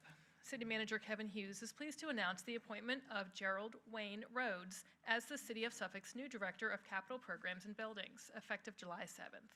Rhodes has served the City of Suffolk since 2011 as Assistant Director of Capital Programs and Buildings. Prior to joining the city, he spent 20 years with Roundtree Construction Company, where he held several leadership positions in project management, contract administration, and financial management. In his new role, Rhodes will lead the department responsible for the city's capital improvement projects and municipal facilities, helping deliver projects that support Suffolk's continued growth. Also, effective July 7th, Public Works Director Greg Benton is pleased to announce the selection of Michael John Miller as Assistant Director of Public Works. Miller brings more than 30 years of experience in transportation, infrastructure, engineering, project management, and construction. His career includes 16 years with the Virginia Department of Transportation, as well as 15 years as a transportation, electrical, and communications engineering consultant. As Assistant Director, Miller will help lead the department's operations, overseeing transportation, capital improvements, land acquisition, traffic, and signal operations. Please join us in congratulating Wayne Rhodes and Michael John Miller on their new leadership roles within the city. And on July 10th, the Economic Development Department celebrated the grand opening of the Tailored Smoke Cigar Lounge and Restaurant with a ribbon-cutting ceremony at its new location at 2864 Prudent Boulevard. Community members and local supporters gathered to welcome one of Suffolk's newest small businesses. Guests had the opportunity to tour the new lounge, meet the owners, and learn more about the dining options, premier cigars, and weekly community events. And National Night Out will be here soon, and a quick reminder that registration for community organizations will close on July 20th. National Night Out celebrations will take place across the city on Thursday, August 6th. Please note that this year, the event will be moved from the traditional Tuesday date due to the primary elections. Residents are encouraged to register their neighborhood events and join the City of Suffolk in building the safer and stronger communities. For more information or to register, visit suffolknno.com. Suffolk Transit continues to celebrate America's 250th birthday by offering fare-free Fridays throughout the month of July. Residents and visitors can ride any Suffolk Transit route at no cost, making it the perfect opportunity to experience the system's new Peanut Express route to Windsor or the Seaport Express route to Portsmouth. Whether you're commuting to work, running errands, or exploring the region, Suffolk Transit makes it easy to get where you need to go. For more information, visit suffolktransit.org. And the Suffolk Workforce Development Center is inviting active adults to take flight with a free Ready for Takeoff Beginner's Guide to Drones class on Wednesday, July 29th at 11 a.m. This hands-on session will introduce participants to the basics of drones, including how they work every day and recreational uses, FAA regulations, and beginner flight techniques. The class will be held at the Suffolk Workforce Development Center located at 157 North Main Street. Space is limited, so please register in advance. To register, call 757-514-7730. And Suffolk Parks and Rec is excited to kick off the second half of the TGIF concert series at the second location at Bennett's Creek Park starting Friday, July 24th. The free concert will feature the DeLoreans, who will take the stage from 6 p.m. to 9:30 with a high-energy performance of favorite hits from the past. Residents are encouraged to bring a lawn chair or blanket to enjoy an evening of live music with friends and family. The concert is free and open to the public, so for more information, visit suffolkparksandrec.com. And motorists are reminded of two ongoing HRSD road projects currently impacting travel in Suffolk. The first is along Armstead Road between the traffic circle entrance and Ironside Drive. Crews are performing overnight asphalt restoration work along Armstead Road and College Drive, with the road closed nightly from 9 p.m. to 5 a.m. for up to 2 weeks. A detour is in place using Point Place and Ironside Drive. The second project is along a portion of Wilroy Road, where HRSD continues to work on the Suffolk Pump Station Replacement Project. The temporary road closure will remain in effect through July 31st to allow crews to complete critical utility improvements that will help strengthen the city's wastewater system. Motorists are encouraged to plan ahead, follow posted detour signs, expect possible delays, and use caution when traveling through these work zones. And finally, the Turlington Road Spates Spillway Bridge project replacement is now underway. To help explain what this project includes and what motorists can expect during construction, let's take a quick look at this video for an overview. Spates Spillway Bridge Replacement. Construction on Turlington Road is starting in July 2026. The project replaces the superstructure of the bridge over the spillway from Lake Spate into Lake Kilby. The deck will be replaced, substructure repairs completed, and a new guardrail installed, maintaining the existing alignment and width.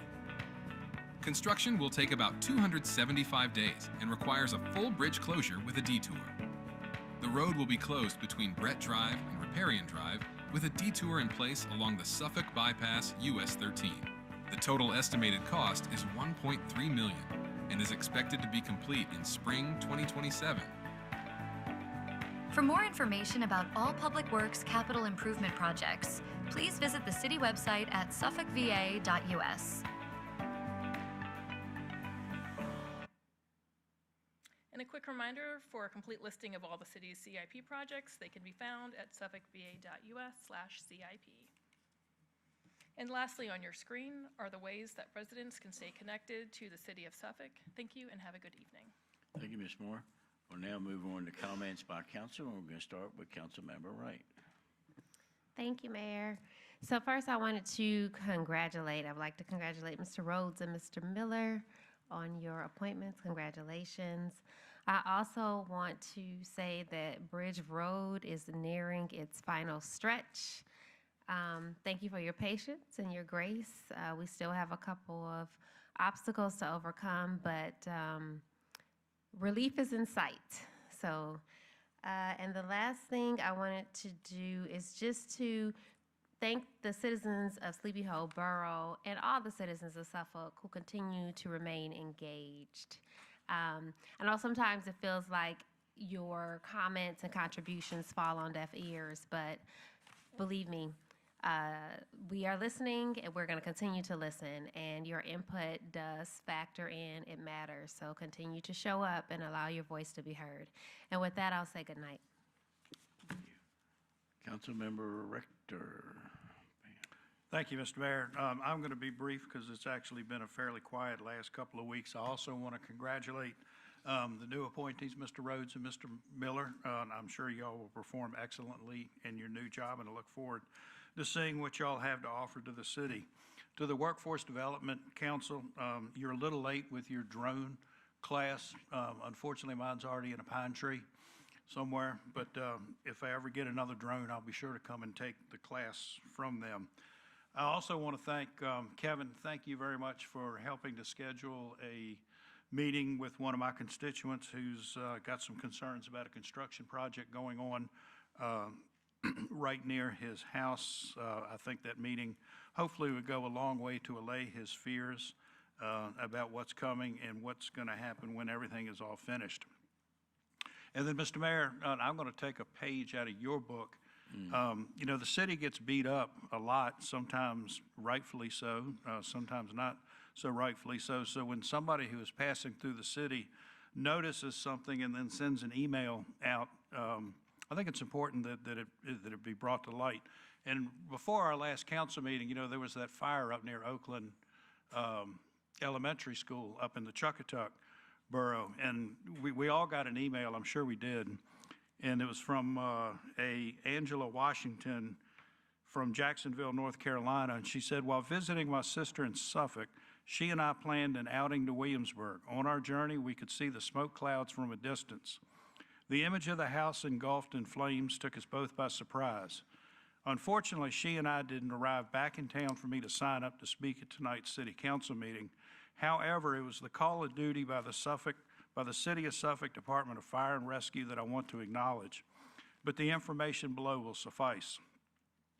Today, I want to talk about the extraordinary people in your community, the firefighters of the City of Suffolk Department of Fire and Rescue. They are not just responders, they are heroes. Just recently, they faced a house fire within walking distance of Oakland Elementary School. When a family's world was engulfed in flames, these brave individuals rushed in, focused and resolute. In the midst of the chaos, their actions spoke volumes. They put themselves in harm's way, ensuring not only the safety of the family, but also the children at the school nearby. They exemplified courage. They preserved life. They kept your community safe. Many people overlook what first responders do. They often think it's just a job, but it's more than that. It's a calling. Each time they respond to an emergency, they choose to step up. They choose to put others before themselves. In doing so, they preserve the sanity and quality of life for all that call Suffolk home. For middle and high school students watching these heroes, there's a lesson here, a chance to see what it means to serve, a chance to see that saving lives is not merely a duty, it's an opportunity to make a difference. Each firefighter's action is a beacon lighting the path for those who wish to follow. So I urge all of you, young and old alike, look at these firefighters, look at what they do, let their actions inspire you, because in each of us lies the potential to greatness, and in every act of service we can preserve life. We can be heroes just like them. So I just wanted to bring that to everybody's attention and thank the fire department and police for what they do to keep us safe on a daily basis. Councilmember Williams. Thank you, Mayor. First, I would like to thank Ms. Brandy Johnson with Neighborhood Development Services for always addressing the citizens' concerns in a timely manner. To Mr. Greg Benton, Public Works Director, and his team for providing prompt services for our citizens. Congratulations, Mr. Rhodes, Mr. Miller. Well, Wayne, I've known you for years and years and years, and you know, you came up under the best, Mr. Jones. As I know you're going to carry on that tradition of greatness. So I'd like to congratulate you. My word for the month of July is gratitude. The quality of being thankful, the readiness to show appreciation for and to return kindness. And with that, I'll say good night. Councilmember Butler Barlow. Whoops. I'm getting there. That's it. There we go. Thank you, Mayor. I just want to thank everybody. We covered a lot of territory tonight. We covered a lot of different subjects, and I appreciate the thoughtful conversation. I appreciate the folks that come out and spoke, and the fact that sometimes we have to make difficult decisions, but appreciate everyone's participation and thoughtful consideration. I want to use the rest of my time for a small tribute, if that's okay with everybody. Virginia agriculture last week lost one of our giants. Dee Dee Darden was the daughter of Suffolk, but found love and livelihood in Isle of Wight County and spent most of her adult life in Isle of Wight. A one-of-a-kind personality, Dee Dee made lifelong friends across the country through her leadership and advocacy for agriculture, both in Virginia and nationally. She was a proud ambassador for their family's business, Darden Country Store, whose reputation is known far and wide, literally around the world. Dee Dee had a lasting impact on Isle of Wight County as a farmer, a neighbor, a county supervisor. She was a friend and she was a mentor, and I'm sorry I'm being emotional, but it's a hard loss. I know that her children and grandchildren will make sure that her legacy and Tommy's legacy lives on. And if you have never had a Darden Store ham sandwich, what are you waiting for? Get out there and have one. Rest in peace, Dee Dee. We will miss you. Good night. Councilmember Bennett. Thank you, Mayor. I would just like to start out by saying congratulations to my dear friends, Mr. Rhodes. You know, we go just about back as far as Garrett. We've been together for a long time, and congratulations. I'm sure that you will continue the legacy that you all have grown together with doing in this city. So congratulations to you and Mr. Miller. I would also like to thank Deputy City Manager Gary Jones and Parks and Rec, Mr. Mark Farlow. They attended the homeowners meeting with me up at Bob White last week, and they did a great presentation. The people were very happy to have them there. They were just missing the police department. They had some questions about that. Next time we'll try to get with you, Chief, to have some officers up there. They had some concerns about police work, and Gary and Mark did a great job presenting the facts about what was taking place in the area, and I cannot thank them enough for being there with me. And also had school board, Ms. Jenkins, she was there as well. So thank you again for your information and sharing that thoughts with me. And we do have a couple of issues up there that we will be attending, Mr. Manager, you and I, maybe Thursday, some concerns that they had. And one of the things they brought up, I'm going to say the 4th of July fireworks were great downtown, but they said they had downtown fireworks in their neighborhood. And we was telling them, I think it's illegal, but they were saying they had rockets going off up there and all. So I don't know how we can do or what we can do with trying to get this sort of, I know you can't stop it. And probably by the time you get there, they're gone. So I don't know what we can do, but they had a real big concern that they're afraid some houses might catch on fire with using the rockets and all that. So wasn't anything we could do about it, but tell them to call you. So that's what the information we gave them, to call the police if they have that kind of thing going on. And I think I was right telling them that. So again, we want to thank them for that. And also, I received some calls from Cypress Farm. That neighborhood subdivision was built in 2021, and the streets are in bad shape. They need asking me to request that the streets be looked at for repaving in Cypress Farm. That's down off White Marsh Road. Also, I would like to thank Mr. Patel. He did tell me tonight that the contract has been signed for Cedar Lake. So I'm sure some of the residents are listening. So I think he said maybe shortly, week, that hopefully something we get, contracts have been signed, so we hope that we will get some movement. So again, thank you a lot for pushing that job along, and I can't thank you enough for that. And with that, I would say, oh, the fireworks were good downtown. We had a great fireworks, great turnout. The weather was nice, and I think people enjoyed it. The only comment that I did hear, Mr. Manager, they said it was only 11 minutes. That's the only negative comment that I got to say. It was only 11 minutes. It wasn't long enough, but it was a great turnout, and everything was great for the fireworks. Again, with that, I'll say good night. Okay. Vice Mayor Ward, let me get you. No, we got Tim. Timothy Johnson. I guess that means it's supposed to be brief, right? You were done already. Wayne Rhodes, I told you we were glad to have you here. Everybody said congratulations, so I'll include that. And Mr. Miller as well. We are happy to have you guys on board. A quick reminder on the Turlington Road, I've already had so many phone calls on it. People, don't go down there. You can go around it, get from one end to the other, easy enough. But for the people in my borough, please beware. Turlington Road's closed for about a year, maybe not quite a year. So just be aware. I'm going to be brief. I have a couple things I need to say.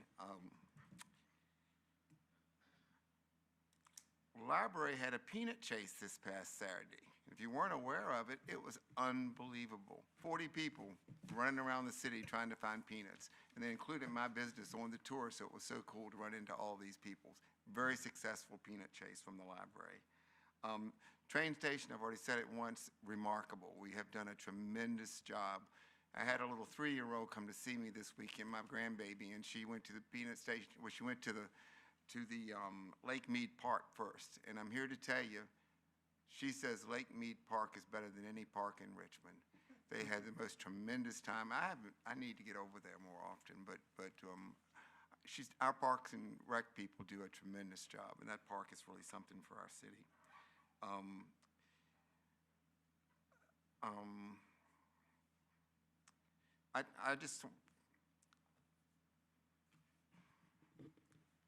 just want to say thank you to the people of the city, to my friends, and to everybody. I had a brother pass in the last 2 or 3 weeks. I don't know how long it's been now. But people have been so pouring out of their sympathy and their caring, and I can't thank the city enough, and thank the people, and to thank the people down here at City Hall. It was true what a small city is like, what a small town is like, and the way we look after one another and respect one another. But I'm so appreciative, and I'm appreciative to be a part of all of this. And I'll back up for 1 second to Dee Dee Darden as well. Dee Dee Darden and I grew up together. We went to school together. We were the best friends all the way through life. And it's been a tough loss there, too. She was a tremendous agriculturalist. If you didn't know her, she was really an amazing soul. So she was born here in Suffolk, too. She might have been an ally, but she was from Suffolk. And she's truly going to be missed by this city. And with that, I'll also say thank you to the council. Thank the council for for all of us supporting one another. And I'm very proud of this council. I think we've done good things lately, and I really appreciate it. And with that, I'll say good night. Vice Mayor Ward. First of all, Tim, did you say your brother passed? Well, you have my condolences, because you have my condolences. I didn't know nothing about it, but you have my condolences. I want to thank the mayor for the 4th of July fireworks. We had a good view of it. He had invited a few friends and people so we can look at it, and good pieces and so forth. Thank you, Mayor. I appreciate you for that. Mr. Rose and Mr. William, congratulations. But Mr. Rose, forgive me. I always used to see you. You would speak to me anywhere you see me, and I was like saying, I know, but where's your department at? I didn't know where you was at. You know what I mean? Because I didn't know, and I was afraid to ask, So tonight when you got up there, I said, well, that's his department. But then you said to me, this was your first time speaking, so I wasn't wrong. You'll do a great job. Thank you, man. You took that burden off me, because I didn't know where you worked at. Okay. Yeah, okay. I wanted to say this here. I'm always seen to be the person that said things that maybe some others want to say or don't say the right way, but that's fine with me. I ride through Suffolk almost every day. I come be in northern Suffolk, downtown Suffolk, cross Suffolk, middle Suffolk, all every day almost. People come up here, and a lot of times we can't say what we really want to say. Okay, we got to take a lot. And by doing that, have y'all really looked at our roads? Now, Mr. Johnson, no, I tell him all the time, 58 look great. We had to go through a whole lot of situations, but look at the after effect. 58 look great. The lanes look fine. The white line is bright. It looked great. Now we got 17 where I'm at. We had to go through traffic problems, but look at 17. It looked fine. We got so many things going on. Then today, I went down 460. Change gonna happen. And 460 is not finished, but looks good. So some of the things that we had to go through in Suffolk and traffic and all this, and you worried about traffic, I don't see none of y'all coming up here tomorrow, well done. Look, we understand now. You know, you don't do that. But you give the privilege of downing us, fine. That's fine. But I'm saying that it look good. Our streets look, the roads look better than it did 20 years ago, or 15 years ago, or 10. It look fine. One thing I wanted to say, I witnessed today, and a lot of us up here don't want to say it, but I witnessed today. And I'm not going to talk about it because can't nobody tell the story about this project but the mayor. So I'm not going to mess it up. And what I'm saying is the warehouse. The 100 of people or 200 people that came up, y'all need a tour to look at that warehouse. I'm done with that. I want the mayor to continue because you don't know what we went through with that warehouse.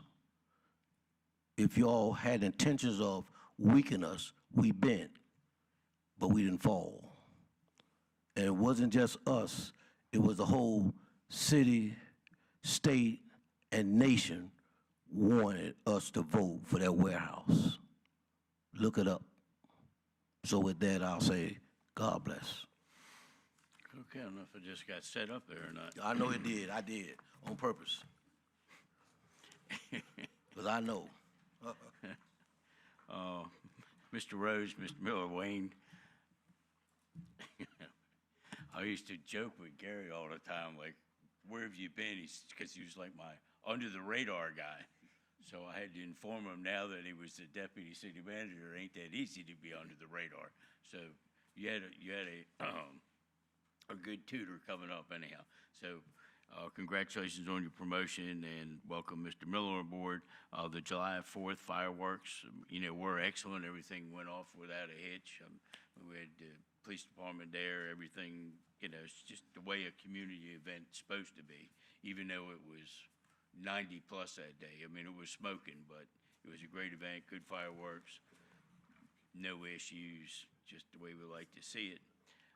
Nobody mentioned July 8th, we had what was going to be Patriots in the Park. Councilman Rector was there. And the reason it was called Patriots in the Park is because it was supposed to take place at the Festival Park. It was the 250th celebration, of course, the Declaration of Independence, the first public reading of the Declaration of Independence, which the city manager participated in also. And because there was a chance of rain, we moved it to the library. And afterwards, I went up to the manager. I said, the Lord works in mysterious ways, because that location was absolutely perfect. I mean, it was like it was made for it. The entrance in the back, the way it's designed with the pergola and a little stage area on the side, and you had plenty of concrete, and people could go inside if they got hot. We probably had 150 people there. Had a band, and people dressed up in revolutionary type garb. It was just an outstanding event. It was one of the best city events that I've been to, and we need to keep that venue in mind moving forward. Not that there's anything wrong with the festival park, but depending on what the activity is, the library is something we hadn't thought about before, but it just worked out perfect. I attended the ribbon cutting for the Tailored Smoke Cigar Lounge and Restaurant. I wish them well. It's in an area that needs a little bit of help and a little bit of activity, so hopefully that will be, it's a rather unique use. I really don't know what the market's going to be, but I wish them well. The folks that are going to be running it have been working on this project. I think I talked to them 3 years ago. They had a few issues to deal with, and they got through that. Also, we had mentioned today, during the day in our consent agenda, we had 4 items directly related to the school system involving money, and it was a total appropriation of $6,418,884. I'm not taking credit for the $6.4 million because $4.3 of it was the additional funding from the state. But when we passed the budget and we did kind of shortfall or cut the budget $2 million pending the appropriations from the state, and we promised to make them whole in that $2 million. And to do that, we had to chip in another $688,000, which basically fully funded their original request for everything. And moving forward, I think everything that we say with good intent, and we're going to do what we're going to do. So when I came in short, we did that.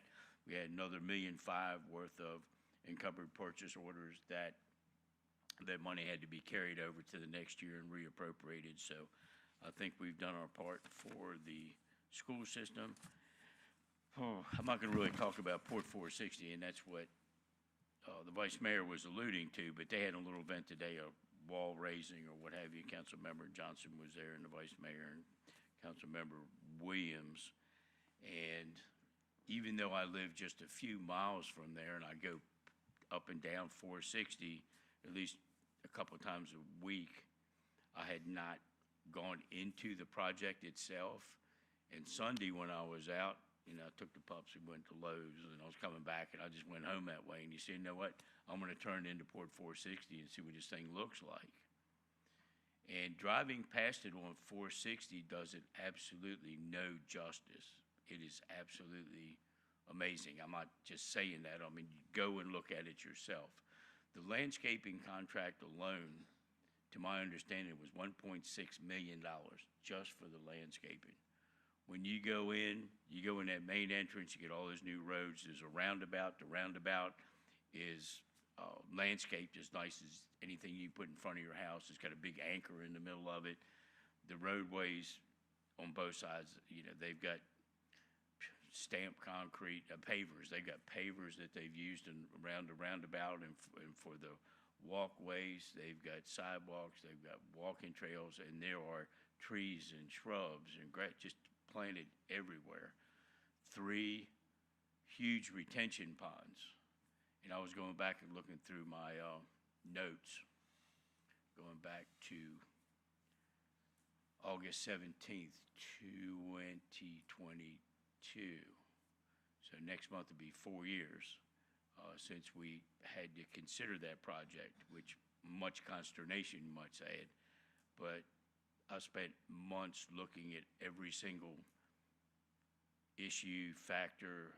I looked at 130 emails that were sent to me. I categorized them. I looked at how we could address them, whether they were going to be addressed. And at the end of the day, I felt like we were doing the right thing and the issues that the citizens had were going to be addressed. But one thing I couldn't count on was whether the developer was going to do what they said they were going to do. That's always the unknown. You look at the paper, it says we're going to do this, we intend on doing that, this is how it's going to look, and then it doesn't come out like that. in this particular case, at least from my standpoint, they have absolutely exceeding expectations. I mean, if there's such a thing as a good-looking building, that's much, but the building themselves are awesome, but everything around it is going to be up to stuff. The way they've done the berms, they get the vegetation going there. I think by the time everything's done, I think our citizens will be happy with it, and I think it's something that we're also concerned about, is that 460 being one of the main entrances into our city, what is that going to look like when people come down 460 before they actually enter our city? And Councilman Johnson, I think you can look at it and get an idea, and it's like, wow, this really looks good. You know, we can talk about all the other pros and the cons and what have you. From a fiscal standpoint, I got a couple of numbers I called the assessor the other day. He was out of town. He's in Florida, but he called me and I got the numbers.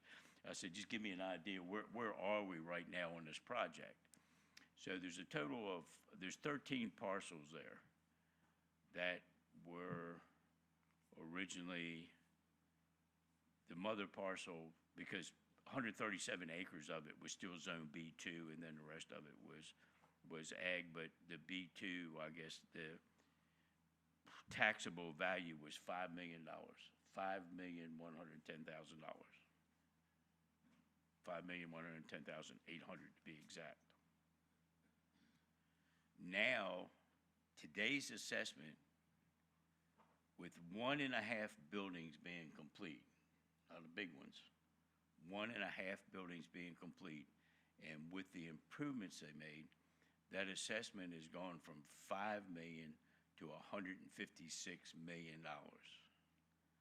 And they really haven't scratched the surface. That $156 million equates to $1,674,255 in just real estate tax. That's it, with very little impact on our services. That was compared to $54,000. So I think in the long run, with the money that's being invested, we're going to have something that's going to be a huge economic engine for this city for decades to come. That money is going to continue to be generated. There's still going to be a certain number of jobs. We're going to have public transportation to it. You know, if there's a push on affordable housing, then once again, this is going to provide jobs for a lot of folks. Some people don't think it's that much, but that job market is getting kind of competitive. So the hourly rates have gone up substantially. The benefits are better because they have to compete for the labor. So I am very, very pleased with where we are. And I know some folks weren't happy with it, and I understand why, because you don't really know what you're coming, and you're used to looking at, you know, farmland. But when you go through there, I invite you to go through there and drive. Another thing that's a little deceiving is when you go down 460, there's a lot of corn being grown right on the front, right on 460. So you don't think anything of it, but on the backside of that corn is a road that you don't see, that's all paved and sidewalked and LED lights. You know, I'm not going to go into it anymore, but on a Sunday, whatever, just take a peek at it, and I think you'd be impressed with it, and hopefully 10 or 20 or 30 years from now, we can still say it was the right decision, but could be wrong. But with that being said, my quote of the night. I found one of the greatest quotes ever. And Ebony's rolling her eyes over there. She's going, oh my God, what's he going to say now? Ain't no telling what's going to come out of that boy's mouth. Okay, so this is from Thomas Sowell, who's been around a long time. And it's an older quote, but it really, in my opinion, applies to what we deal with on social media now, because people get a hold of something and it's just like, let's just pile on and kill it. You know, whether you know anything or not, if somebody said the moon's made out of Swiss cheese and we're using tax money to, you know, to fly up there every other day and get more cheese for Williams so we can get excellent legal advice, then we just, you know, they just pile on. Yeah, they're wasting money on. So this is the quote. Some things are believed because they are demonstrably true, but many other things are believed simply because they have been asserted repeatedly and repetition has been accepted as a substitute for evidence. And that's exactly what's happened. Just right on the money, I'm gonna save this one, put it in my favorite quote file. And I got a thumbs up down there, so I know I'm done. Okay, with that being said, good meeting tonight. I would entertain a motion for adjournment. Councilmember Wright? Motion to adjourn. A motion adjourned. Councilmember White. Councilmember Butler Barlow. Second. Second from Councilmember Butler Barlow. If nobody has any problem like that, with that, prepare to vote. Please cast your vote. Madam Clerk, please record the vote.